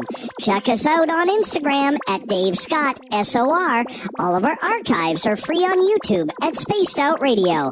By the way, I'll be watching you at your window until you do. Bye! Are you intrigued by Paranormal Talk Radio? You'll love the new Paranormal Radio app from TalkStream Live. You'll find a great selection of talk shows covering UFOs, ghosts, strange phenomena, and much more. Download the Paranormal Radio app now and start listening to the very best in paranormal talk entertainment, including the network you're listening to right now, the Paranormal Radio app, free in Google Play and the iOS App Store. So, you love talk radio? Then you'll love TalkStreamLive.com. TalkStream Live is always on, 24/7 with the best streaming talk shows. Find your favorite talkers and discover some new ones. It's free, readily available online or on mobile with any smartphone or tablet. Finding your favorite talk shows all in one place has gotten a whole lot easier. Just go to TalkStreamLive.com. Be sure to download the free apps from Google Play or the iTunes App Store. Are you tired of being blocked, shadow banned, or placed in jail for simply posting your thoughts on social media? Social Media Freedom can take care of that for you. Social Media Freedom is the newest and one of the best free new apps that allows you the freedom to post what you want, when you want.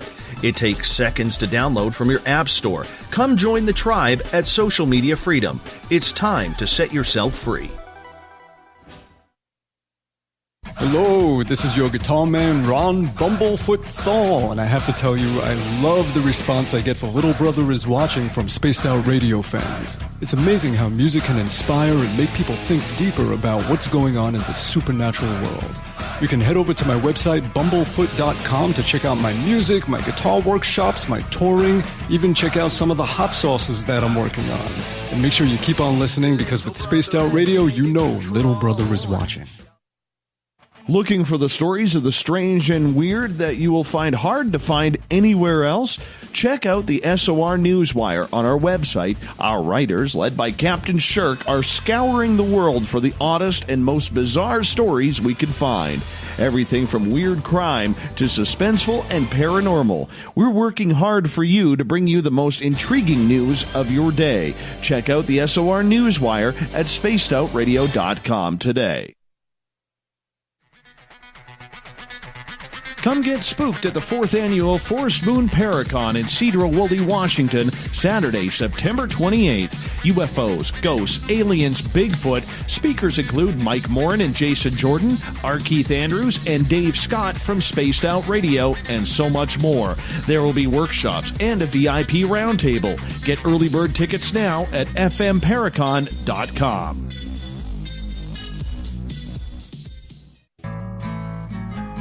Looking for a place to advertise at a very reasonable cost? Look no further than Spaced Out Radio. SpacedOutRadio.com has an advertising tab that you can click to check out our daily, weekly, and monthly packages to play on the radio, or our website including social media. From commercial spots to banners, we have it all. Check out our competitive pricing today.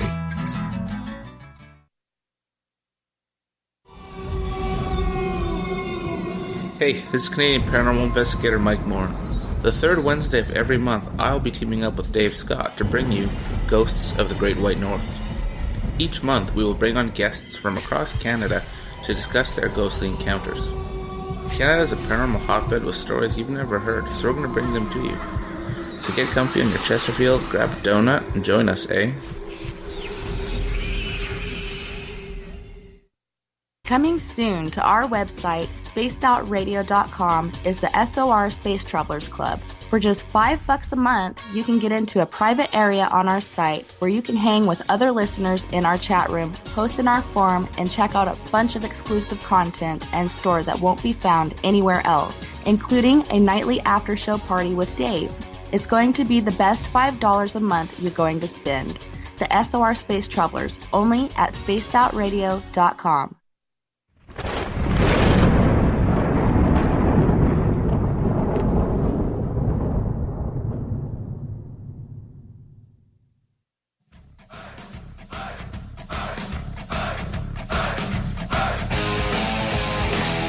We pass the halfway point of Spaced Out Radio tonight. I am your host, Dave Scott, taking you all along for a ride down the consciousness trail with Dr. Jeffrey Mishlove. I want to remind all of you, if you've missed portions of this show or others, you can check out our YouTube channel for free.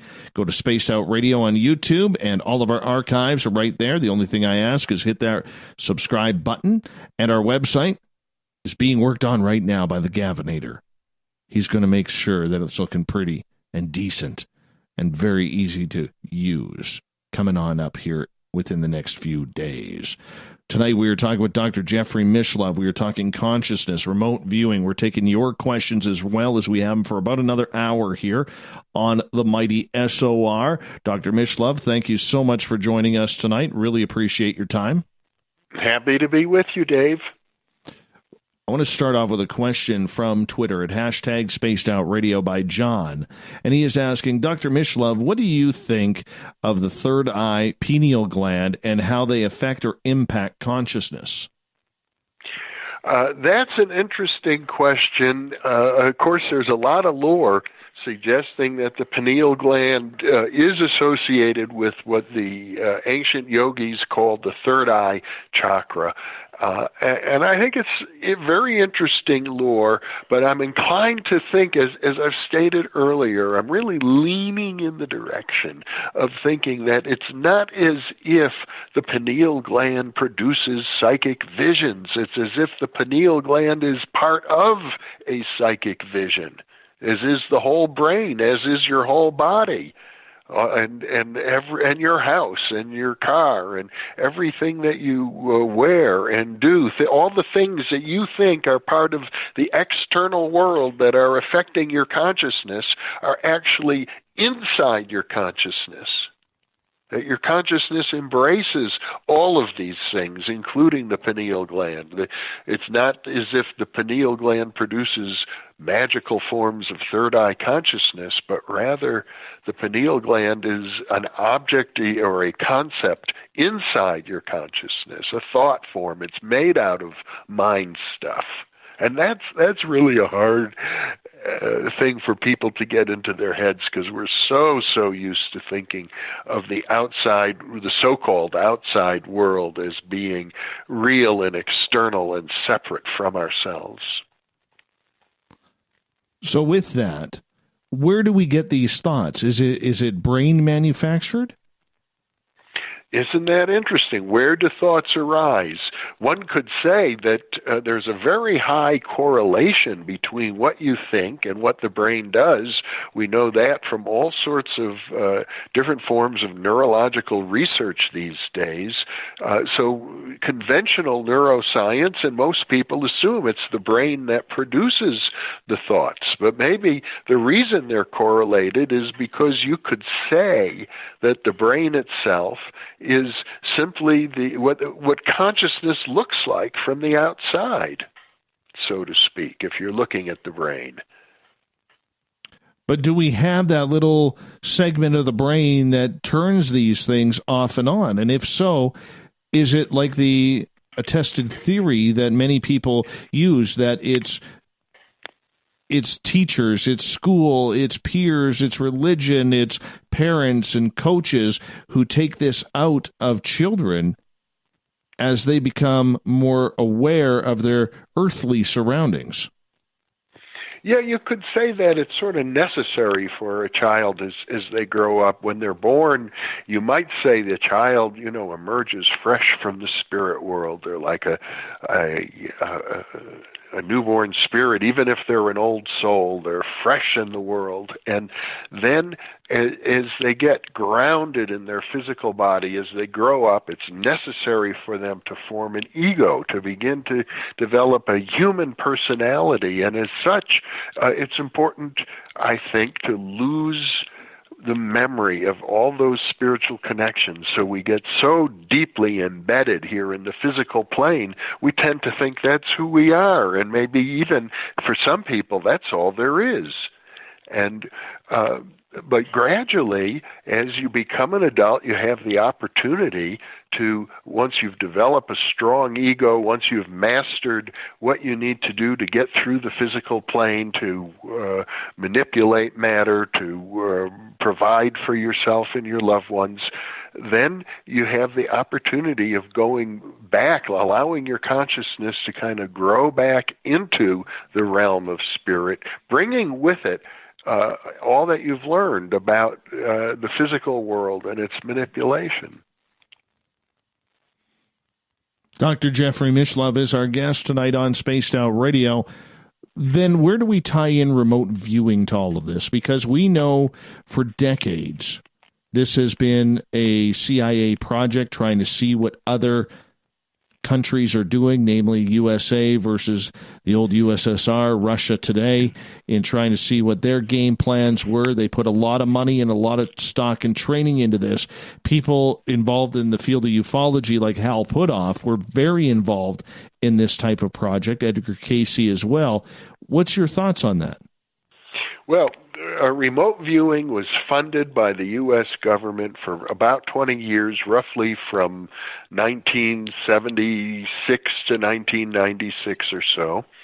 About $1 million a year, which is pocket change in the government budget, went into this for some 20 years, and they found that they could train soldiers who had no particular background in psychic work.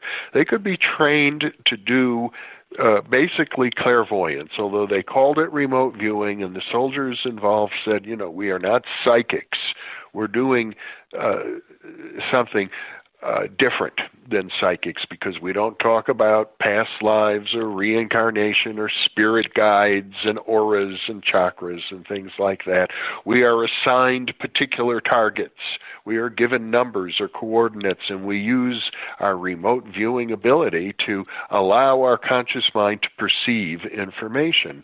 And I'll tell you a little bit about training remote viewing. I did my doctoral dissertation work on training extrasensory abilities. And there's a controversy, you see, because when I learned remote viewing, I went to SRI International, a big military-industrial think tank, where Hal Puthoff and Russell Targ were doing the original research, and they simply said, close your eyes, relax, give your subconscious permission to obtain information about the target. The target at that point was an individual at what we call an outbound experimenter, Elizabeth Rauscher in that particular instance, who went to a location that was selected at random, and I was to describe what she was seeing and doing, which I was able to do quite accurately, even though I didn't know what I was describing at the time, and I even misidentified it, but when I drew pictures of it,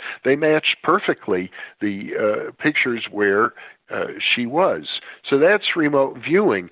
But with more and more training, what people can do is they can sustain that ability for a lengthy period of time, go back and back again and again, approach the target from different angles, and come up with a very detailed picture of remote viewing. But that is a highly developed skill. It's not something that anybody can do. You have to have discipline to be able to do that in a sustained, reliable way.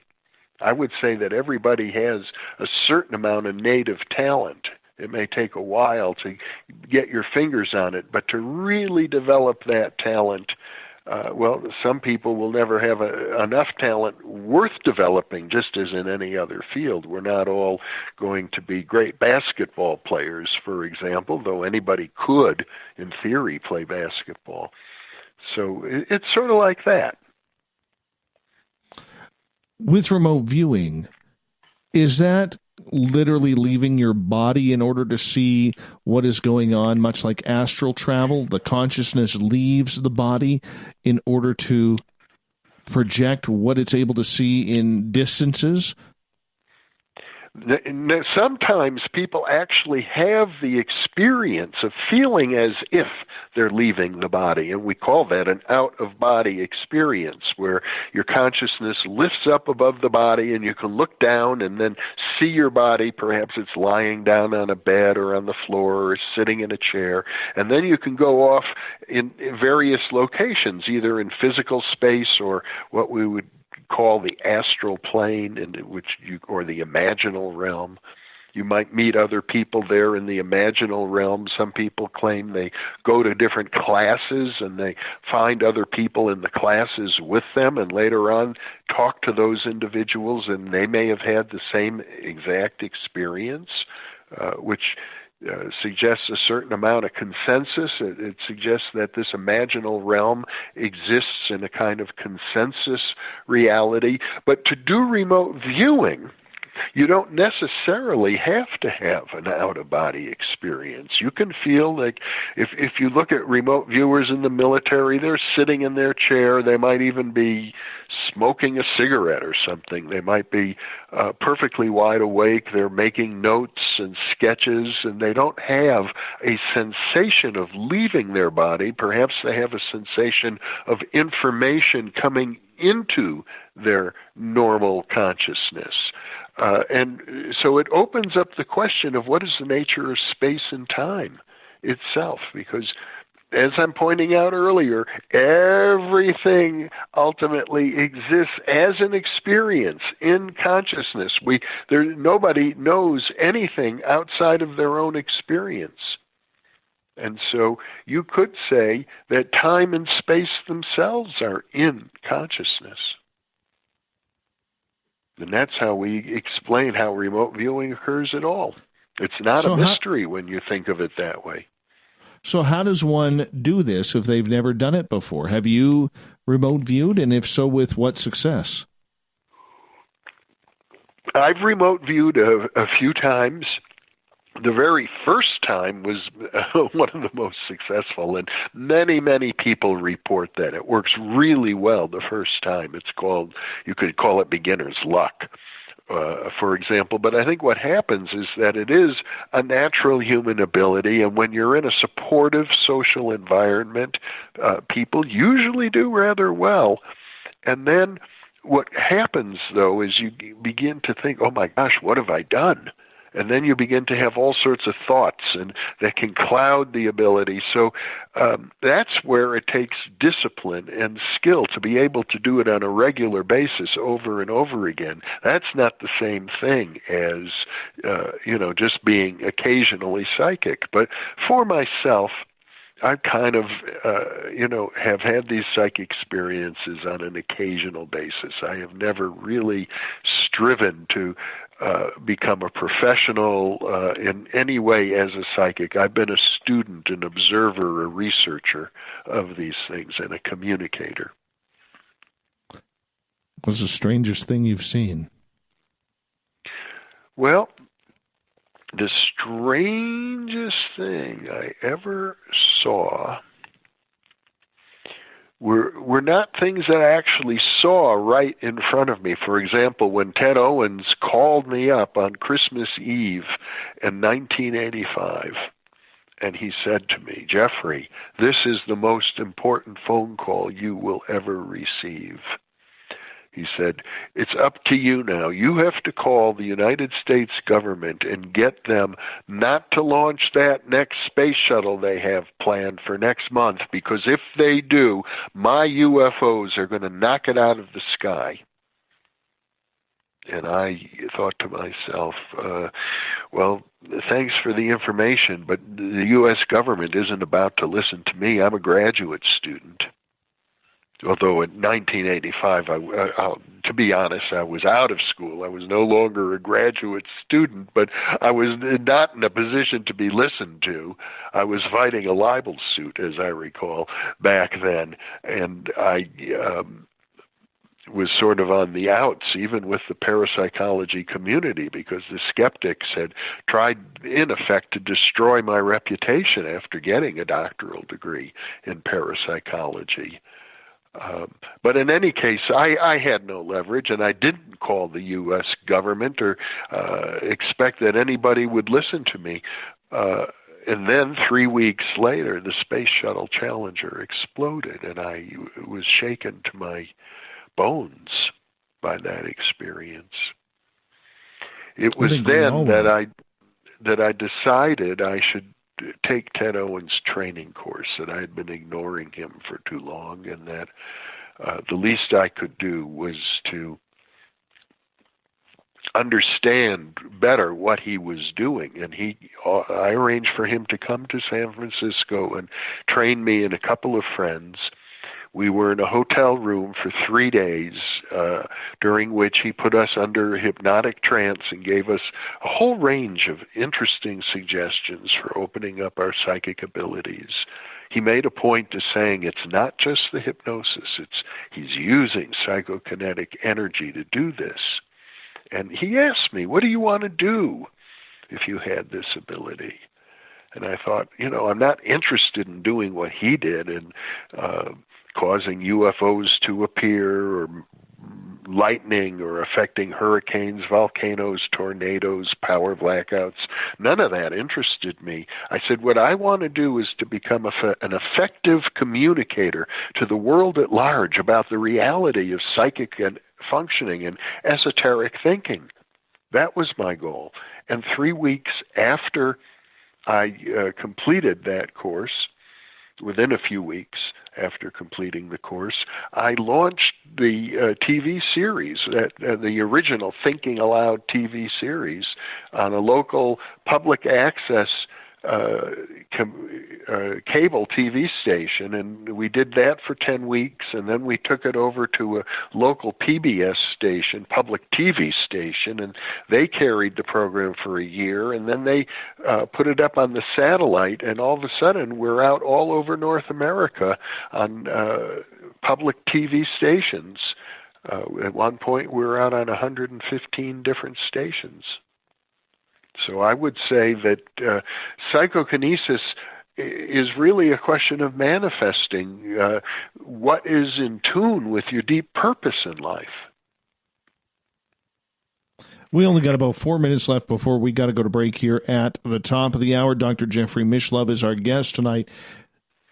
In the next half hour, we're going to get to more audience questions. So I know a lot of you have questions out there that we will get to, but I want to ask you, Dr. Mishlove, in regards to the remote viewing program, do you think it was a success both for the government in what they were seeking for secrets, number one, but on a consciousness level to bring it to that upper level of finding out the powers of consciousness on what we can do with our own minds? I think the program was an enormous success. You'll hear the skeptics tell you they never came up with anything, but tell that to Jimmy Carter, who wrote in his autobiography about a Russian airplane that was downed in Africa, and the CIA was desperate to find it because they believed it contained all sorts of important secret information, and they used their normal satellite imagery and so on to find it. They weren't able to come up with anything, and then they relied on the remote viewing program and were given coordinates and were able, because of that, to actually locate that airplane before the Russians got to it. So there's a lot of very practical information that came through the remote viewing program. That's one example that Jimmy Carter wrote about in his autobiography.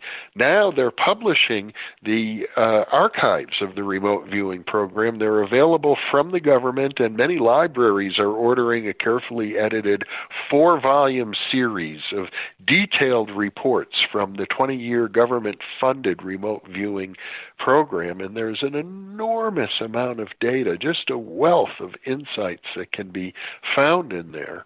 So I would say that the money was very well spent, and now you see in the remote viewing arena private companies entering into that area, and organizations, not just companies, but nonprofit groups of people coming together, working with local police, for example, sometimes working with businesses, mining companies, for example, sometimes, for all I know, doing work with other kinds of government agencies, working on archaeological projects or other kinds of science projects. It's happening kind of at a grassroots level at this point. I don't know that a lot of money changes hands, but I do know that remote viewing is being done across the world. It's not just in the United States anymore. It's been active in Russia. It's been active in Europe. There's an international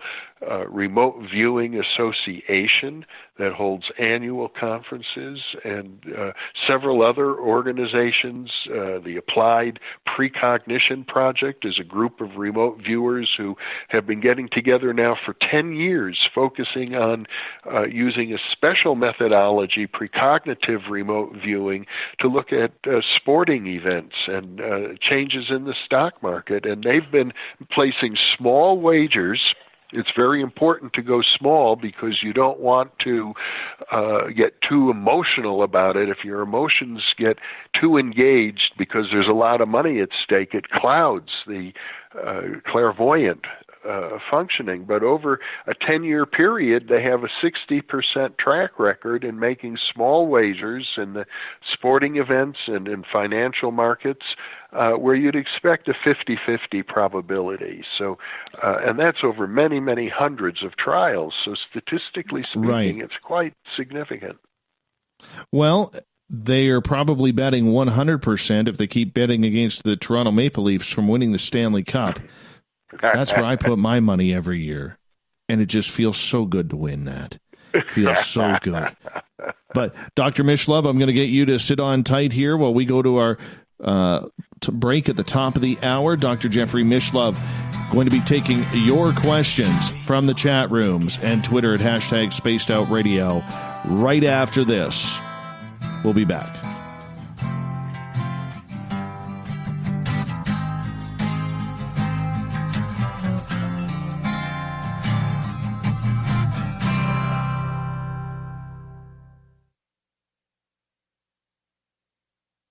At spacedoutradio.com, we have a little bit of everything for you to stay up late. So while you're there, check out our SOR Newswire, where our team brings you stories of the weird and strange to the WTF from around the globe. News on Bigfoot, UFOs, paranormal, Darwinian-type crime tales. It's the stories that the mainstream media usually won't touch. Well, we got them all on the SOR Newswire, only at spacedoutradio.com. Come hang out with Spaced Out Radio, where we own the night. This is Carl. You can follow Dave on Twitter at Spaced Out Radio, and during the show, use the hashtag Spaced Out Radio to chat with us live. On Instagram, at Dave Scott SOR. On Facebook, give our page a like, Spaced Out Radio Show. SOR archives are free on YouTube at Spaced Out Radio. Come join us, or I will come join you. See you at your window. Get your horns up with me on Spaced Out Radio. This is Ron Bumblefoot Thal. Come tune in to SOR, where you can hear me rock out with Little Brother is Watching, the official theme song of Spaced Out Radio. And then come on over to bumblefoot.com, where you can find out about my tour schedule, my music, and everything else. Bumblefoot.com keeps you up to date on what I'm doing and the best way to stay in touch with my music and music camps. Sign up for my newsletter at bumblefoot.com, and remember, Little Brother is watching. Find your escape where time has no limits. It's about living today and cherishing the heritage of yesterday. A spirit of adventure for what is new, with the nostalgia of the past. Your timepiece is a reflection of who you are. Life surrounded by beauty from the world around us to the soul within. EscapeWatches.com. There is no time like the present to enjoy your escape. Use promo code SMF2017 for your 20% discount today. The Call of the Wild is in Vancouver. The Moose Vancouver is one of the hottest bars and restaurants in the city. Open until 2 a.m. nightly, the Moose will rock you like a hurricane all night long. Great food with everything on the menu at $6.95 near the corner of Nelson and Granville. Get your horns up and come rock with us. The Moose Vancouver, the official rocking bar of Spaced Out Radio.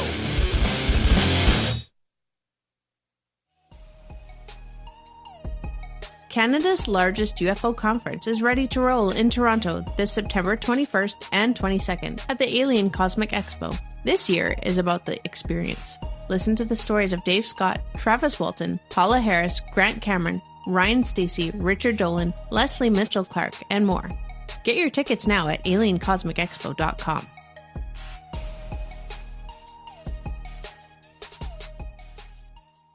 Visit purpleplates.com today. For over 40 years, the Purple Energy Plates have been delivering amazing results for their many customers. Inspired by the great genius Nikola Tesla, the harmony, healing, and energetic effects of the plates have proven over and over to be beneficial and often miraculous to thousands of customers. Check their site for daily specials and choose from their many energy products. You won't be sorry. Visit them today at purpleplates.com. So, you love talk radio? Then you'll love TalkStreamLive.com. TalkStream Live is always on, 24/7, with the best streaming talk shows. Find your favorite talkers and discover some new ones. It's free, readily available online or on mobile with any smartphone or tablet. Finding your favorite talk shows all in one place has gotten a whole lot easier. Just go to TalkStreamLive.com. Be sure to download the free apps from Google Play or the iTunes App Store. From the mile-high mountains of Colorado to all of you around the world, this is Tessa Nicole Thomas, and I invite you to stick around spacedoutradio.com for Saturday and Sunday nights where I host Spaced Out Weekend. Let me take you on a wild ride of weird and strange topics, from ghosts and ETs to remote viewing, psychic phenomena, and so much more. We get going at 9 p.m. Pacific, midnight Eastern Time on Spaced Out Weekend, where we own the night. The freedom to post what you want, when you want. That's the social media freedom you need. Social Media Freedom is the free app in your app store. No need to worry about going to jail or being shadow banned any longer. It's the freedom to say what you feel. The freedom to know Big Brother isn't watching. It's the way social media is supposed to be. Social Media Freedom. It's time to set yourself free. Download from your app store today. We are getting ready to relaunch the SOR Space Travelers Club at spacedoutradio.com. For $5 a month, you can join us for a plethora of features found nowhere else. Hang out in a private chat room during the show and after party. You can check out some exclusive content and a store specifically for you, as well as a private listener forum where you can post your thoughts, stories, and pictures. The SOR Space Travelers Club, coming soon to spacedoutradio.com. Come get spooked at the 4th Annual Forest Moon Paracon in Cedar-Woolley, Washington, Saturday, September 28th. UFOs, ghosts, aliens, Bigfoot. Speakers include Mike Morin and Jason Jordan, R. Keith Andrews, and Dave Scott from Spaced Out Radio, and so much more. There will be workshops and a VIP roundtable. Get early bird tickets now at fmparacon.com. You know, it's hard being the bad man of ufology, but that's just the way that I like it. This is Chris George Zuger, and I'll be hanging out with Dave Scott and SOR scientist Chris Cogswell for Reality Paranormal, the second Wednesday of every month. And our job is to break it down and come to conclusions as to what is really going on in the supernatural world. I'd love for you to join us right here on Spaced Out Radio. You hear footsteps in the empty room above you. A rocking chair begins rocking by itself. Don't be afraid of the things that go bump in the night. Reach for Spirit Storybox, the iPhone app the Huffington Post UK called the only ghost hunting app you will ever need. Spirit Storybox. The spirits are telling their stories. Are you listening? Are you intrigued by Paranormal Talk Radio? You'll love the new Paranormal Radio app from TalkStream Live. You'll find a great selection of talk shows covering UFOs, ghosts, strange phenomena, and much more. Download the Paranormal Radio app now and start listening to the very best in paranormal talk entertainment, including the network you're listening to right now, the Paranormal Radio app, free in Google Play and the iOS App Store. On the first Tuesday of every month, I encourage you to come along for a journey with me, Geraldine Orozco, on The Spiritual You.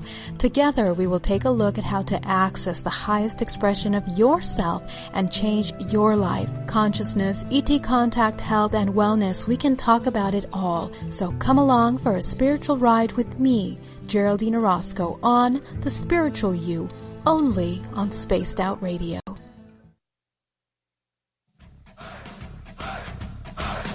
Would you like to connect with us? Head to spacedoutradio.com for all your latest show info.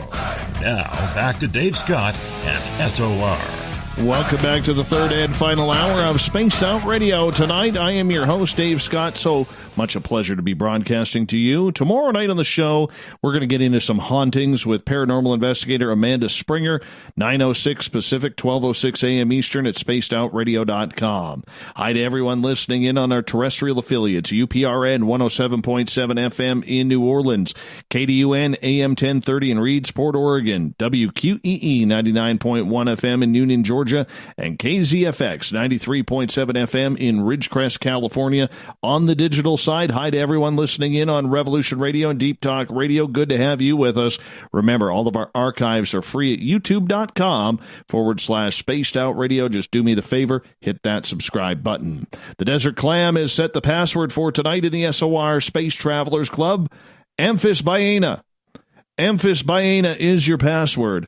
Make sure you use it wisely, Space Travelers, as the Clam sets the password each and every night, right here on the mighty SOR. Our website is spacedoutradio.com. Currently under construction. The Gavinator is working at it, but don't you worry. Very, very shortly will we be relaunching. For the final time tonight, we introduce Dr. Jeffrey Mishlove. His website is newthinkingaloud.com. That's newthinkingaloud.com. We've been talking consciousness all night. And Dr. Mishlove, we really appreciate you taking the time. We're going to get to some audience questions here, if you don't mind. Happy to do it. Wonderful. We'll start off in the Revolution Radio chat room. And this one comes from SJ, who is asking, Could you make a comment, and what are your thoughts, Dr. Mishlove, of Fritz Perls and Gestalt therapy?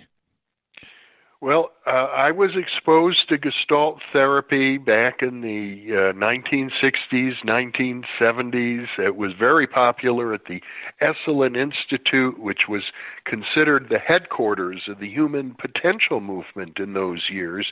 But it was part of a whole series of new forms of therapy, encounter groups, conjoint family therapy, Gestalt therapy, psychodrama. All of these therapies basically were aimed at one thing. If I had to put it in one word, I would call it authenticity. So that what that means is that who you are on the inside and who you express yourself, the way you communicate in the outside world, are congruent with each other.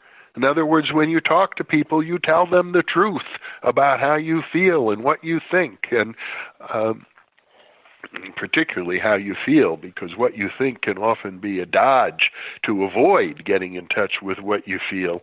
But in any case, I'm very favorable towards all of these therapies and towards every form of authentic self-knowledge, whether it's biofeedback or meditation or psychotherapy or dream analysis. All of these approaches, as far as I'm concerned, are positive, and I would even go so far as to say essential for people who are interested in being on a path of self-discovery. All right, let's get to Gail's question. Did you ever work with Ingo Swann, and if so, what was he like as a person? How about Pat Price? Well, I wasn't involved as a participant, really, in the remote viewing work at SRI, or Stanford Research Institute, as it was once known. That's where Ingo Swann and Pat Price worked. They were paid by the CIA. So I was there when I learned remote viewing as a visitor and as a guest. And I was there on a single occasion, and I met Ingo Swann. I never even met Pat Price, but as far as I know from all of the research reports, both of these individuals were highly talented. And also, I might mention, on the new Thinking Aloud website, if you want to know more about Ingo Swann, we have an interview there in our archive with a psychic, Nancy Dutertra, who was a student of Ingo Swann's and knew him very well and reflected at some length on what it was like working with him as a human being. She said that he was very, very diligent, and he's the one who came up with the training program that was used by the military at Fort Meade to train people in remote viewing. And it was a very, very involved training program that took people step by step, broke the process down into every very little piece, so that it enabled people who went through that process to perform remote viewing at a professional level. And of course, what we're talking about now are soldiers who this was their full-time job. So they really approached it professionally, and Ingo Swann is the father of that. So I have high regard for him as a person. And Pat Price, from all accounts, was extraordinarily gifted. He was a police commissioner, as I recall, in Burbank, California. Worked extensively in the remote viewing program, and then worked separately on other projects for the CIA, and until his unfortunate death of a heart attack, as I recall, he did incredibly good work as a remote viewer. All right, moving on to the question. Sharon is asking, what about Hermes and the Emerald Tablet? Speaks about how the spirit and the mind is inherently faulty of conscious. Do you believe this to be correct? Well, the basic message of the Hermetic tradition and the Emerald Tablet can be summed up in a nutshell: as above, so below. In other words, as we experience this physical world, there are higher worlds that are just like this world. And there are many different spiritual traditions that talk about these higher worlds, and I suspect another way of thinking of these higher worlds is the idea that I've sort of been expressing throughout our discussions this evening, Dave, the idea of a universal consciousness in which everything we experience is embedded.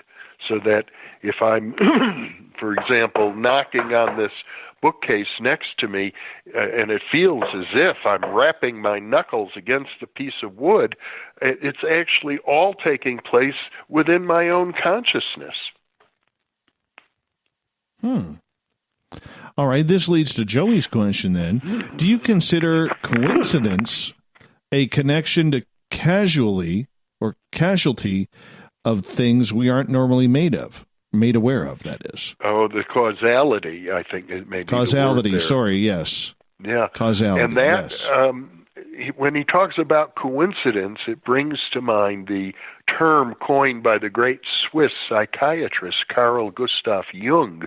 He called it synchronicity, and he referred to synchronicity as an acausal connecting principle, so that if you're thinking about a person, and just as you think of them, the phone rings and there they are, you could call that a synchronicity, but it's not as if you necessarily caused it or that they necessarily caused you to think of them, although parapsychologists might say, through telepathy or psychokinesis, there was a causal chain that way. But Carl Jung is suggesting something a little larger and more mysterious, that the causal connection it's like the universe itself is causing these events to come together at a particular time and place. And John Lilly, who was a medical doctor, a very prominent thinker back in the 1970s, 1980s, even 1990s. He wrote wonderful books about the consciousness of dolphins, for example. But he talked about synchronicities as well and suggested something he called the Earth Coincidence Control Organization, or ECHO. And it's as if there's some, you could call them ghosts in the machine, perhaps, or spirits, or deities. Daemons would be another term, but entities of an esoteric nature that bring these events together, and they are the causal actors when it comes to bringing these coincidences or synchronicities together. I'm inclined to think of it as the universe as a whole, or this larger universal consciousness that I keep coming back to over and over again. Does that include self-sabotage? Because so many times consciously we hear of people self-sabotaging themselves from opportunities in life, maybe promotions, maybe falling in love. It seems to happen to a lot of people these days. It does happen, and the psychiatrist Joel Eisenbud, who was a Freudian psychiatrist, wrote a wonderful book called Parapsychology and the Unconscious, in which he suggested that lots of times people grow up in life and they have what you could call a self-destructive psychological complex. And this usually occurs because in childhood, when you don't have very strong psychological defense mechanisms, people might say things to you like, "You're stupid," or "You'll never amount to anything," and you take this in. That's why I mentioned in our very first segment tonight, Dave, that it's very important to cancel these negative thoughts and not accept them, and to treat yourself with unconditional self-love instead of internalizing all this negativity, because it can form a self-destructive psychological complex of an unconscious nature in your mind. And then, if you happen to have psychic gifts, which we all, I think, have a little bit of, they can come into the service of this self-destructive complex. In my own psychotherapy practice, occasionally I have seen patients who have had psychic visions that got them into all kinds of trouble. Like, because of a psychic vision, you can become very attracted to another individual who can be very negative and harmful in your life and destructive. Because it's something you're bringing on yourself. So the best thing that people can do is to work on letting go of all those negative, self-destructive thoughts. It takes discipline. So in your opinion, does a practice like Reiki work? Reiki is interesting. From what I know, I've talked to Reiki healers. I've interviewed a well-known Reiki teacher, Jeffrey Martin, about it. And he puts it this way. He says when he practices Reiki, he's very successful with certain kinds of illnesses. Other Reiki teachers or Reiki practitioners are very successful with other kinds of illnesses, depending on their personality. But to date, to my knowledge, and I could be wrong, I'd like to know if I'm wrong, but I believe a number of research studies attempting to determine in a controlled scientific way how effective Reiki healing is have not come up with real evidence. On the other hand, there's all sorts of double-blind experimental studies done by various researchers and parapsychologists, medical doctors, on distant healing, on laying on of hands, on what is sometimes called transpersonal imagery, which is a healing technique. And all of these get good results, including bringing in the occasional Reiki healer to work on these studies. So I would say there's probably every reason to believe that Reiki healing, like any other form of concentrated human intention, healing intention, will work, even at a distance, even in ways that cannot be explained by conventional science. But I think it's fair to say, with regard to all of these forms of psychic practice, none of them are 100% accurate all of the time. Many of them are 100% accurate some of the time, maybe 10% of the time, and some people tell me the remote viewing program maybe even was as good as 80% accurate over the long run, but never 100%. You know, I never believed in it. And then my wife, Mrs. SOR, she is very big into Reiki, and we were going through, or I was going through a lot of stress, and I didn't buy into it, Doc. I really didn't. Thought it was a bunch of peak woo, if we can say that term to keep it polite. And she goes, let me just try something on you. And I literally sat on a chair, and my back was facing her, and she goes, okay, I want you to tell me where you feel my hands. I could not see her because she's obviously behind me. She started about 4 or 5 feet away. She goes, can you feel me here? And I said, no. And then she got about 18 inches from my back, and I was screaming in pain. And I'm like, get your hands off of me. And she's like, honey, my hands are about 18 inches away from your back. And it felt like her hands were just digging into every sore spot on my back. And it was amazing. She ended up pulling it out, and all of a sudden I was like, that feels different. That feels better. So I'm a firm believer for myself that Reiki actually is a healthy practice. At least you could say your wife seems to be quite talented. Yes. Yes, she is. Yes, she is. She's not bad looking either. Not bad looking. All right, let's move on to Human Carl's question. He is asking, if self-awareness is a factor of consciousness, then is a young child who has not yet become self-aware not conscious?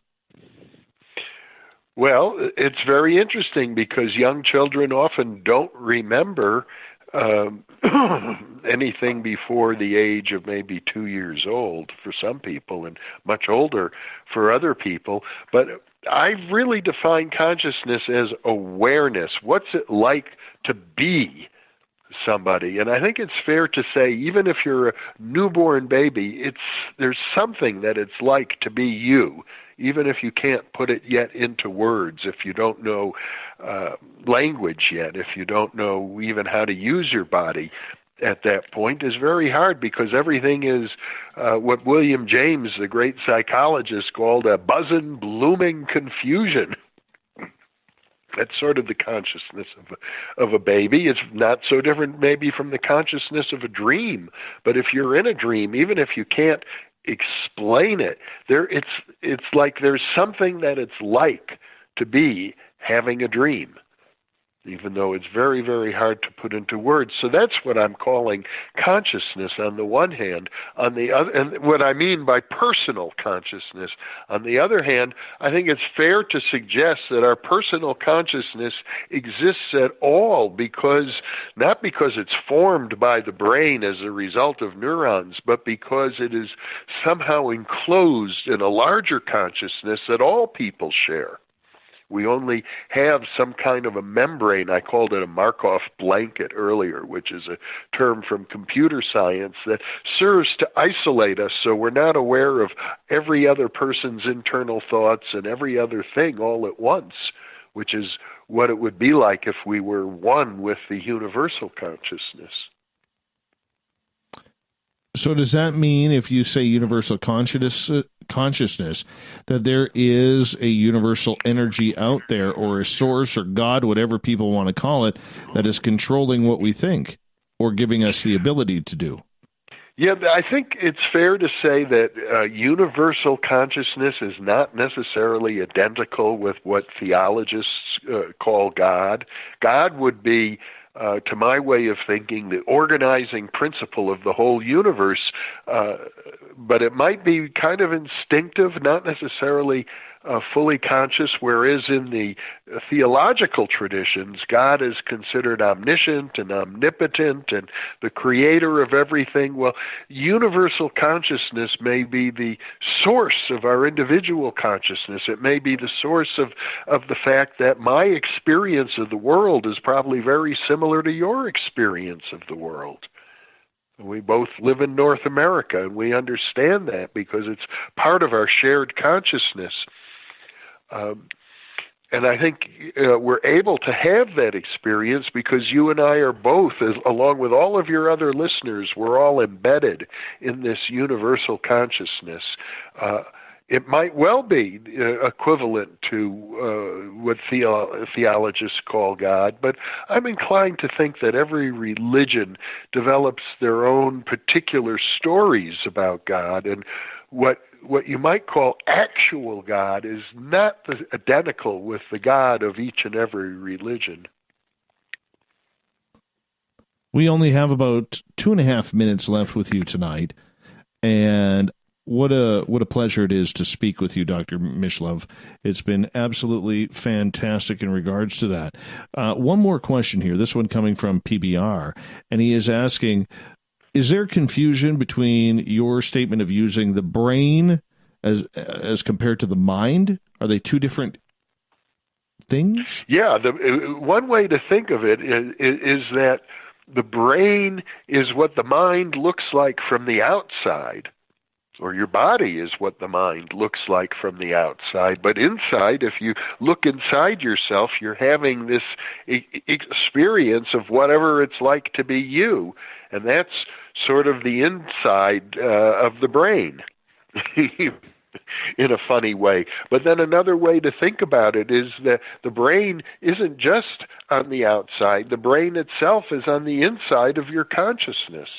The brain, your body, your whole body is inside your consciousness. You only experience your body through your own consciousness. If it weren't for your consciousness or the consciousness of other people who see you, there'd be no experience of your body at all.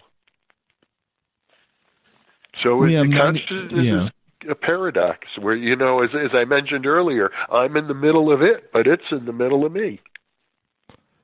My friend, we only got about 90 seconds left with you. I'd like you to take that time, let everybody know your websites, your work on YouTube with your channel, and where they can find more information about you and your book, everything.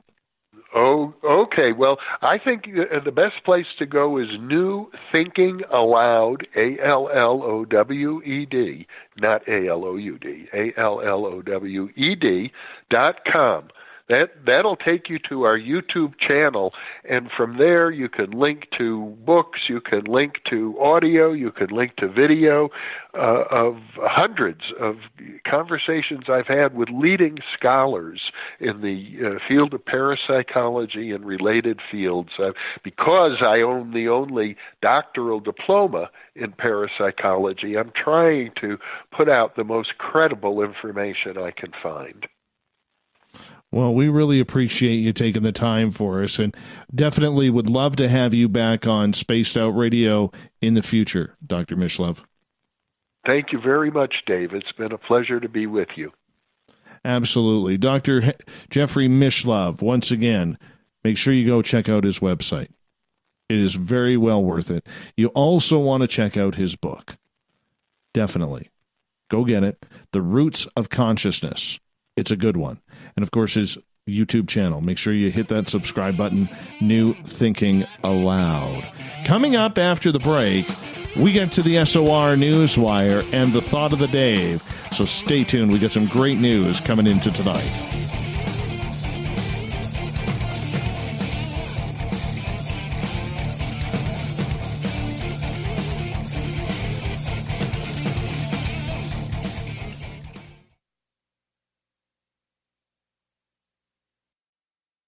To our website, spacedoutradio.com, is the SOR Space Travelers Club. For just $5 a month, you can get into a private area on our site where you can hang with other listeners in our chat room, post in our forum, and check out a bunch of exclusive content and store that won't be found anywhere else, including a nightly after-show party with Dave. It's going to be the best $5 a month you're going to spend. The SOR Space Travelers, only at spacedoutradio.com. Visit purpleplates.com today. For over 40 years, the Purple Energy Plates have been delivering amazing results for their many customers. Inspired by the great genius Nikola Tesla, the harmony, healing, and energetic effects of the plates have proven over and over to be beneficial and often miraculous to thousands of customers. Check their site for daily specials and choose from their many energy products. You won't be sorry.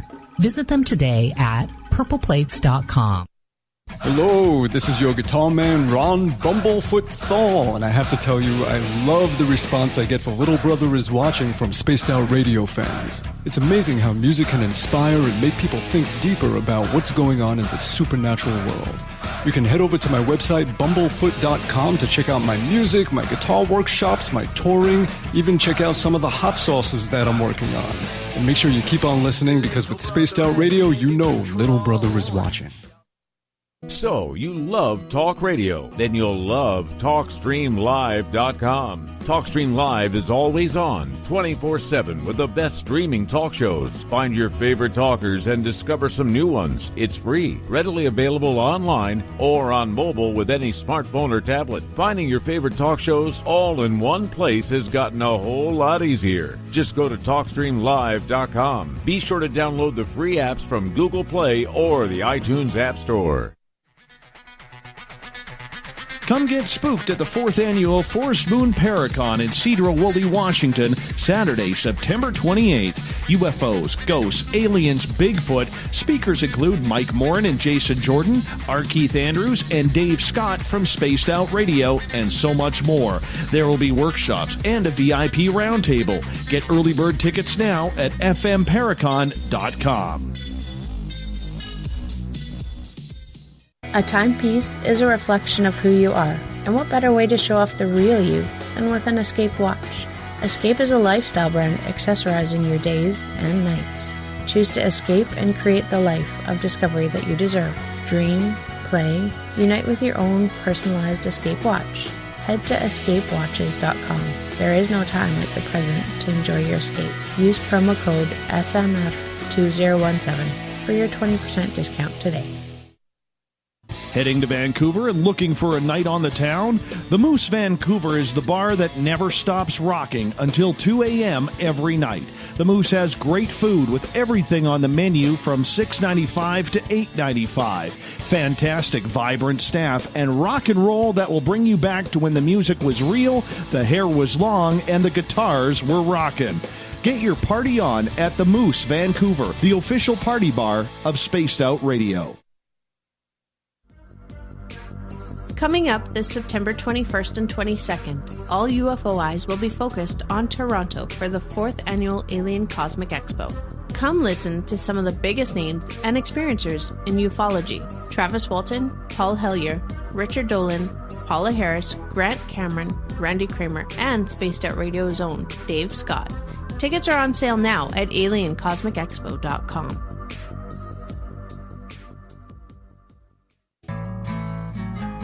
Looking for a place to advertise at a very reasonable cost? Look no further than Spaced Out Radio. SpacedOutRadio.com has an advertising tab that you can click to check out our daily, weekly, and monthly packages to play on the radio, or our website including social media. From commercial spots to banners, we have it all. Check out our competitive pricing today. The freedom to post what you want, when you want. That's the social media freedom you need.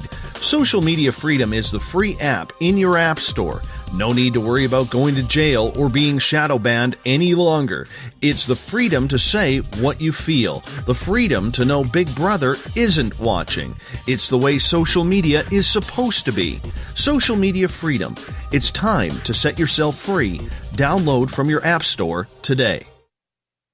Every night on Spaced Out Radio, we have places for you to hang out. Hi, this is Carl. Join our SOR Space Travelers group on Facebook for live chat. On Twitter, using hashtag Spaced Out Radio. You can also join us in our Spreaker chat room. Check us out on Instagram at Dave Scott SOR. All of our archives are free on YouTube at Spaced Out Radio. By the way, I'll be watching you at your window until you do. Bye! Did you know Spaced Out Radio runs 7 days a week? Hi there, this is Tessa Nicole Thomas, and I'm here to take you on a paranormal journey each Saturday and Sunday night. Why change the station when you have it all right here? Together, we'll hang out and share some strange and scary stories. And don't forget, we have Psychic Sundays as well, so come tune in Spaced Out Weekend. We get going at 9 p.m. Pacific, midnight Eastern, only at spacedoutradio.com, where we own the night. Looking for the stories of the strange and weird that you will find hard to find anywhere else? Check out the SOR Newswire on our website. Our writers, led by Captain Shirk, are scouring the world for the oddest and most bizarre stories we can find. Everything from weird crime to suspenseful and paranormal. We're working hard for you to bring you the most intriguing news of your day. Check out the SOR Newswire at spacedoutradio.com today. Are you intrigued by Paranormal Talk Radio? You'll love the new Paranormal Radio app from TalkStream Live. You'll find a great selection of talk shows covering UFOs, ghosts, strange phenomena, and much more. Download the Paranormal Radio app now and start listening to the very best in paranormal talk entertainment, including the network you're listening to right now, the Paranormal Radio app, free in Google Play and the iOS App Store.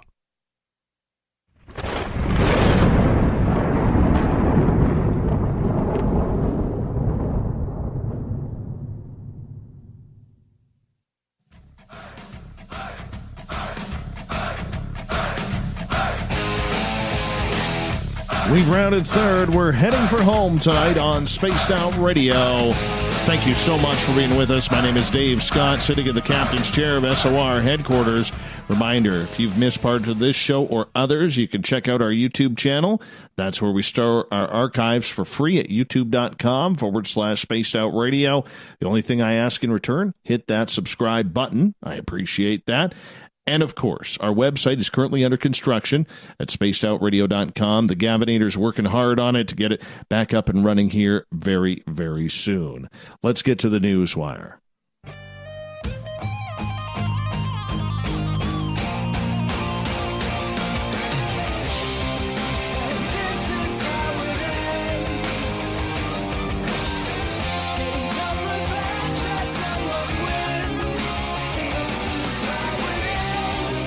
The news is always changing, which is why we bring you the SOR Newswire at the back end of every show, where we get to the weird, the wacky, the strange, those head scratchers. that we just may need to hear again. All our news put together by Captain Shirk, our news director here at Spaced Out Radio. And, of course, all your news brought to you by Paranoia Magazine. We're going to start down in San Francisco, where that city is trying to become the first U.S. city to ban the use of facial recognition by police and other city agencies. Apparently, this is all because of a growing backlash against technology that's creeping into airports, motor vehicle departments, stores, stadiums, and home security cameras. Government agencies around the U.S. have used this technology for more than a decade to scan databases for suspects and prevent identity fraud. But recent advances in AI have created more sophisticated computer vision tools, making it easier for police to pinpoint a missing child or protester in moving crowds, or for retailers to analyze shoppers' facial expressions as they peruse store shelves. Face recognition is one of those technologies that people get how creepy it is, says Alvaro Bedoya, who directs Georgetown University's Center for Privacy and Technology. It's not like cookies on a browser. There's something about this technology that really sets the hairs on the back of people's heads up. The main thing is there's not much regulation for this. So San Francisco is trying to do something about it. The California legislature, in the meantime, is considering a proposal prohibiting the use of facial ID technology on body cameras. A bipartisan bill in the U.S. Senate would exempt police applications, but sets limits on businesses analyzing people's faces without their consent. Bedoya goes on to say a ban in San Francisco, the most technologically advanced city in our country, would send a warning to other police departments thinking of trying out this imperfect technology.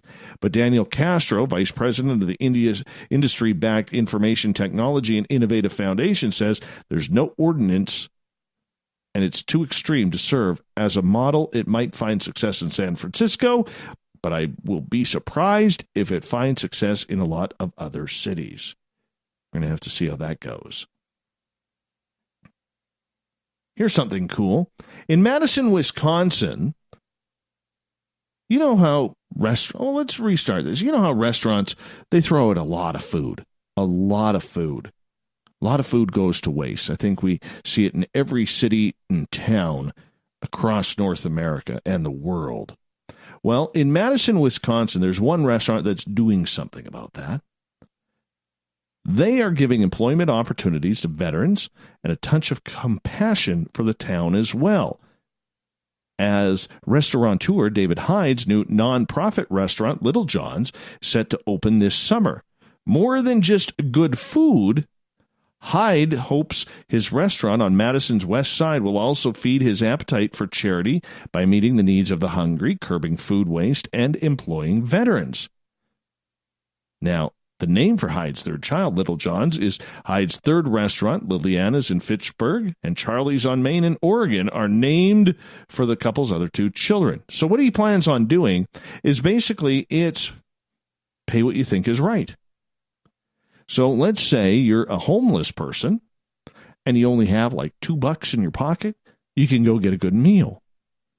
If you have no money, but you're hungry, guess what? You don't worry about it. This is the way he's going. And the fact that the store will turn all of its profits over, well, most of them, he's got to make a couple bucks, of course. I think it's a good way. It helps fight hunger and gets rid of a lot of food waste because homeless people will now be able to get a good meal rather than scrounging through garbage cans in the city. Good for him. That's a restaurant to support. Here's one. An aide to Pope Francis who climbed down a manhole to restore electricity to hundreds of desperate homeless people has been told to pay £260,000. Polish Cardinal Konrad Krajewski, who is the head of the Vatican's alms office, broke a police seal to flick on a switch in a Rome building on Saturday night. As many as 450 homeless people, including 100 children, had been living there for a week without light or hot water. The unpaid electricity bills reportedly amounted to £260,000, which has stacked up since the building on Via di Santa Croce was taken over on October 12, 2013. He says, I intervened personally to turn the meter back on. It was a gesture of desperation. There were over 400 people without electricity, families, and children. I didn't do it because I was drunk, he said. But Deputy Prime Minister Matteo Salvini said the Cardinal should pay the bill. I expect the Pope's almsgiver, who intervened to turn the power back on in a busy building in Rome, will also pay the 300,000 euros in back bills. I think you all pay the bills by making sacrifices. If someone is able to pay the bills of the Italians in difficulty, we are happy.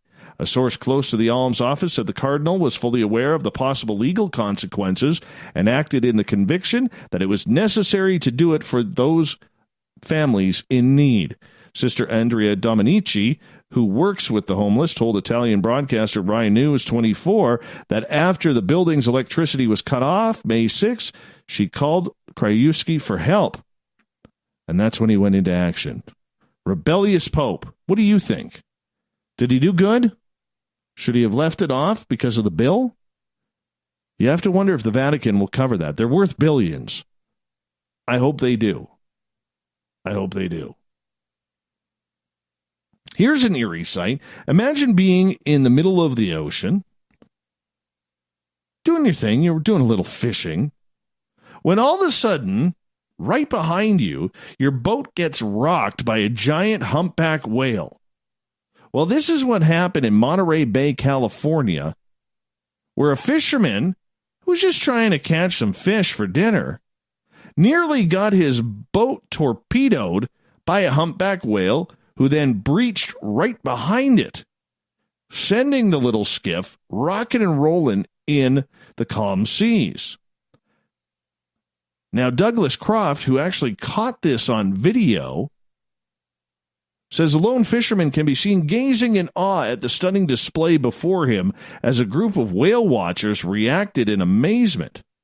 I mean, these photographs are absolutely stunning. This whale comes out of the water. It is literally 2 times higher than the boat itself. Since the boat is closer, it should look bigger, but the whale was huge. He said, if I had been the fisherman, I'd probably need some new underwear. Yeah, no kidding. No kidding. This is just amazing photos. Make sure you check out this story. Humpback whales are in the same family as the largest beings on Earth, the blue whales, and females can reach up to 50 feet long and weigh up to 25 to 30 metric tons, about 5 times as heavy as a fully grown male African elephant. One of the witnesses said it was fun capturing this video. The whale had already breached multiple times much further away from the fishermen, but sometimes when whale breaches multiple times, they're also heading in a specific direction when they're under water, building momentum for their next breach. I figured that next breach would be around the fishermen because the whale was heading that way, and sure enough, though I didn't expect the whale and the boat to line up so perfectly, it did. Check this out. It's absolutely phenomenal. It'll scare the crap out of you if you're that guy. Wow, maybe he'll change his fishing spots. Speaking of water, Dallas businessman Victor Vescovo became the deepest diving human in history when his 5 Deeps expedition reached the bottom of the Pacific Ocean's Challenger Deep on April 28th. Yeah. Vescovo, who'd been on this years-long journey to reach the deepest points in each of the planet's 5 oceans, spent more than 4 hours in the basin of the Mariana Trench, the deepest known point. We have indeed built and perfected a submersible that can easily and reliably take 2 people down to the bottom of any point on Earth, even the Challenger Deep, he said to the Dallas Morning News. This will allow an unprecedented level of access for scientists and others to explore the ocean, increase our understanding of it, and hopefully make life better and richer in the future. No word if he found Kraken or Megalodon, though. Yeah. How deep did he go? How about 35,853 feet below sea level? That beats movie director James Cameron, who reached depth of 35,756 feet in his submersible in 2012. Oh, my goodness. It's a lot of dark. A lot of dark. By the way, it takes about 11 to 12 hours to do that. In New York, a New York man flipped his vehicle this past weekend after he spotted a spider inside. Oh my gosh, was it Everett Thieber? The unidentified man of Alexander, New York, was driving northbound on State Route 98. Where's that route? Do you Americans say route or route? In the afternoon, well, this spider then jumped onto his leg. Well, he had a panic attack because the spider was sitting on his leg. He ended up driving off the road, hitting an embankment, and flipping his vehicle. No one was injured inside the incident, which came a month after another person totaled her car and injured her leg because she spotted a spider. What's with the New Yorkers? I thought you guys were tough. Don't mess with New York. We always hear it. Spiders? Getting you into car accidents? Must be Mets fans, because a Yankee fan wouldn't do that. So yeah, I don't get it. Little spider, you're freaking out, you get in a car accident, no word if the spider survived. And finally tonight, here's a weird one out of Naples, Florida. 42-year-old Christian Dudley faces charges of an open container in a public area and impersonating a law enforcement officer. So what did he do? He impersonated an FBI agent questioning a homeowner, and then as he was leaving, he left a multiple amount of live catfish on her lawn before escaping on a bicycle. The victim says the dude drove a bicycle with a flashing red and blue lights onto her front yard. He then introduced himself as an FBI agent, ordered the woman to present him with identification to prove she legally lived there. When the victim told him to leave her property, he refused. So he retaliated by dumping live catfish on the driveway. Police say they stopped Dudley as he escaped because he matched the description of the culprit. According to the deputies, he appeared extremely intoxicated and was wearing an FBI hat and a dark shirt. Wow, that's going to convince people every time. Hopefully, the catfish survived.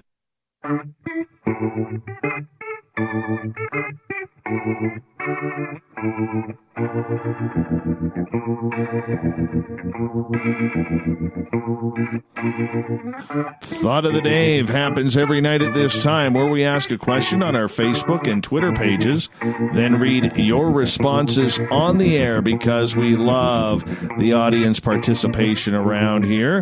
Today's Thought of the Day is as follows. What's your thoughts on consciousness? Is it relative to solving some of these worldly mysteries? What are your thoughts? It's a deep question. Deep question. That's how we roll around here.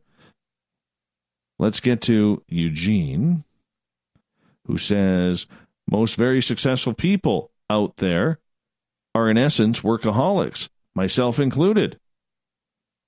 And it's a consciousness that allows us to be. Joe, if one is to believe in the paranormal, then it follows our brain only only manifests. Wow, I almost said something else there. I don't know why. But it only manifests consciousness for the corporeal part of our existence. Wow, that was bad. After that, consciousness is yet to be determined or proven. Why the hell would I even say that? Got to be kidding me. Little Richie G, hell no. We as people are conscious, but there's nothing that consciousness can do for our worldly mysteries unless you want to write a book about how to save the world and call it Dianetics, form a religion, and get lots of money to hunt for ghosts and aliens, then call it Goof On. Interesting. All right. David, thoughts on consciousness? I'm reminded of Bob Dylan's take on music critics when he observed that writing about music is akin to dancing about architecture. John, consciousness is primary It existed before the body and will exist after it's gone. It's critical to solving world mysteries and problems. It's time we as a species stop suppressing consciousness and intuition and start embracing it. Bring back schools of deeper learning. In other words, consciousness wasn't an emergent property of matter coming together. Matter came together because consciousness focused and created matter from nothing. When matter is gone, only consciousness will remain. That's much like the Tampa Bay Lightning in the NHL playoffs, John. Even though they're gone, the run to the Stanley Cup remains. I guess I went there. Anything. Hey, my teams didn't even make it to the NHL playoffs this year. What's that like? All right, Gabe. Let's get to Gabe's answer here. It's everything. Human beings are more powerful than the West portrays us to be. Some of us have superhuman powers that can solve crimes through visions and other means. Through conscious means, I have synchronicity lately with a verse from Jesus in the Bible when he says, when two or more are gathered in his name. I believe what Jesus is really saying, a mass of people using consciousness or conscious intent can move mountains, solve crimes, etc. J.A. Try an experiment. Get as many people as you can, all meditating on the same question with the intent of receiving the answer at the exact same time. Then get them to submit their answers to you. Compare the answers to see how many are relatively relatable. Same thought avenue. We are supposed to all be connected after all. Eugene. There are distinct and various sequential levels of conscious, and they all lead to the most remarkable dimensional realms and experiences we can imagine, and much more. Oh, much, much more. Catherine, I have my own little theory that plays into this, and I would like to summarize part of it here. While main science is lending itself to the multiverse theory, I believe that it goes much more personal than that. My theory is called the singular multiverse, or meverse, to be more accurate. See, the typical multiverse is that a universe exists with every single possibility out there. There is an angle, though people haven't thought about, the singular multiverse. Bobby, the word consciousness is being misused. It means the ability to perceive that which exists regarding the context of influencing others, things. Mind would be a better word. My hypothesis is that our minds create, change, and charge entities in the astral. And if those things or entities get enough energy from the physical living things, they can also feed back into the 3D world. Maybe that's where tulpas come from. Also, physical people with high energy attract these parasitical astral entities, so beware. And on that note, we say a big thank you to Captain Shirk for getting our news all together tonight for the SOR Newswire. You can check it out on our Facebook page and so much more. Go to facebook.com/SOR Newswire. All the news is there until our website is rebuilt. Everything brought to you by Paranoia Magazine. Reminder, our new website is being built as we speak. The Gavinator is working on it right now. Hopefully in the next few days, we're going to be able to get that launched. Big thank you to Dr. Jeffrey Mishlove for coming on Spaced Out Radio tonight, talking consciousness. Tomorrow night on the show, we have Amanda Springer coming on. We're talking ghosts, hauntings, what it's like to be a ghost hunter. 9:06 Pacific, 12:06 a.m. Eastern at spacedoutradio.com. We got Mr. Ron Bumblefoot THAL rocking in the background with Little Brother is Watching. Bumblefoot is the official music of Spaced Out Radio, rocking us in and out of every single show. Get your horns up for the guitar god himself. Special thanks to everyone listening in at home, in your cars, at work, wherever you may be. Special thanks to everybody on Twitter at hashtag Spaced Out Radio, the Spreaker chat room, Revolution Radio chat room, and of course the Veterans Club, the SOR Space Travelers. Remember, this show is copyright by Spaced Out Radio and SOR Media Ventures Limited. Thank you so much for being with us tonight, everyone. Because together, my friends, Say it with me. I want to hear you. Right now, here we go. We own the night.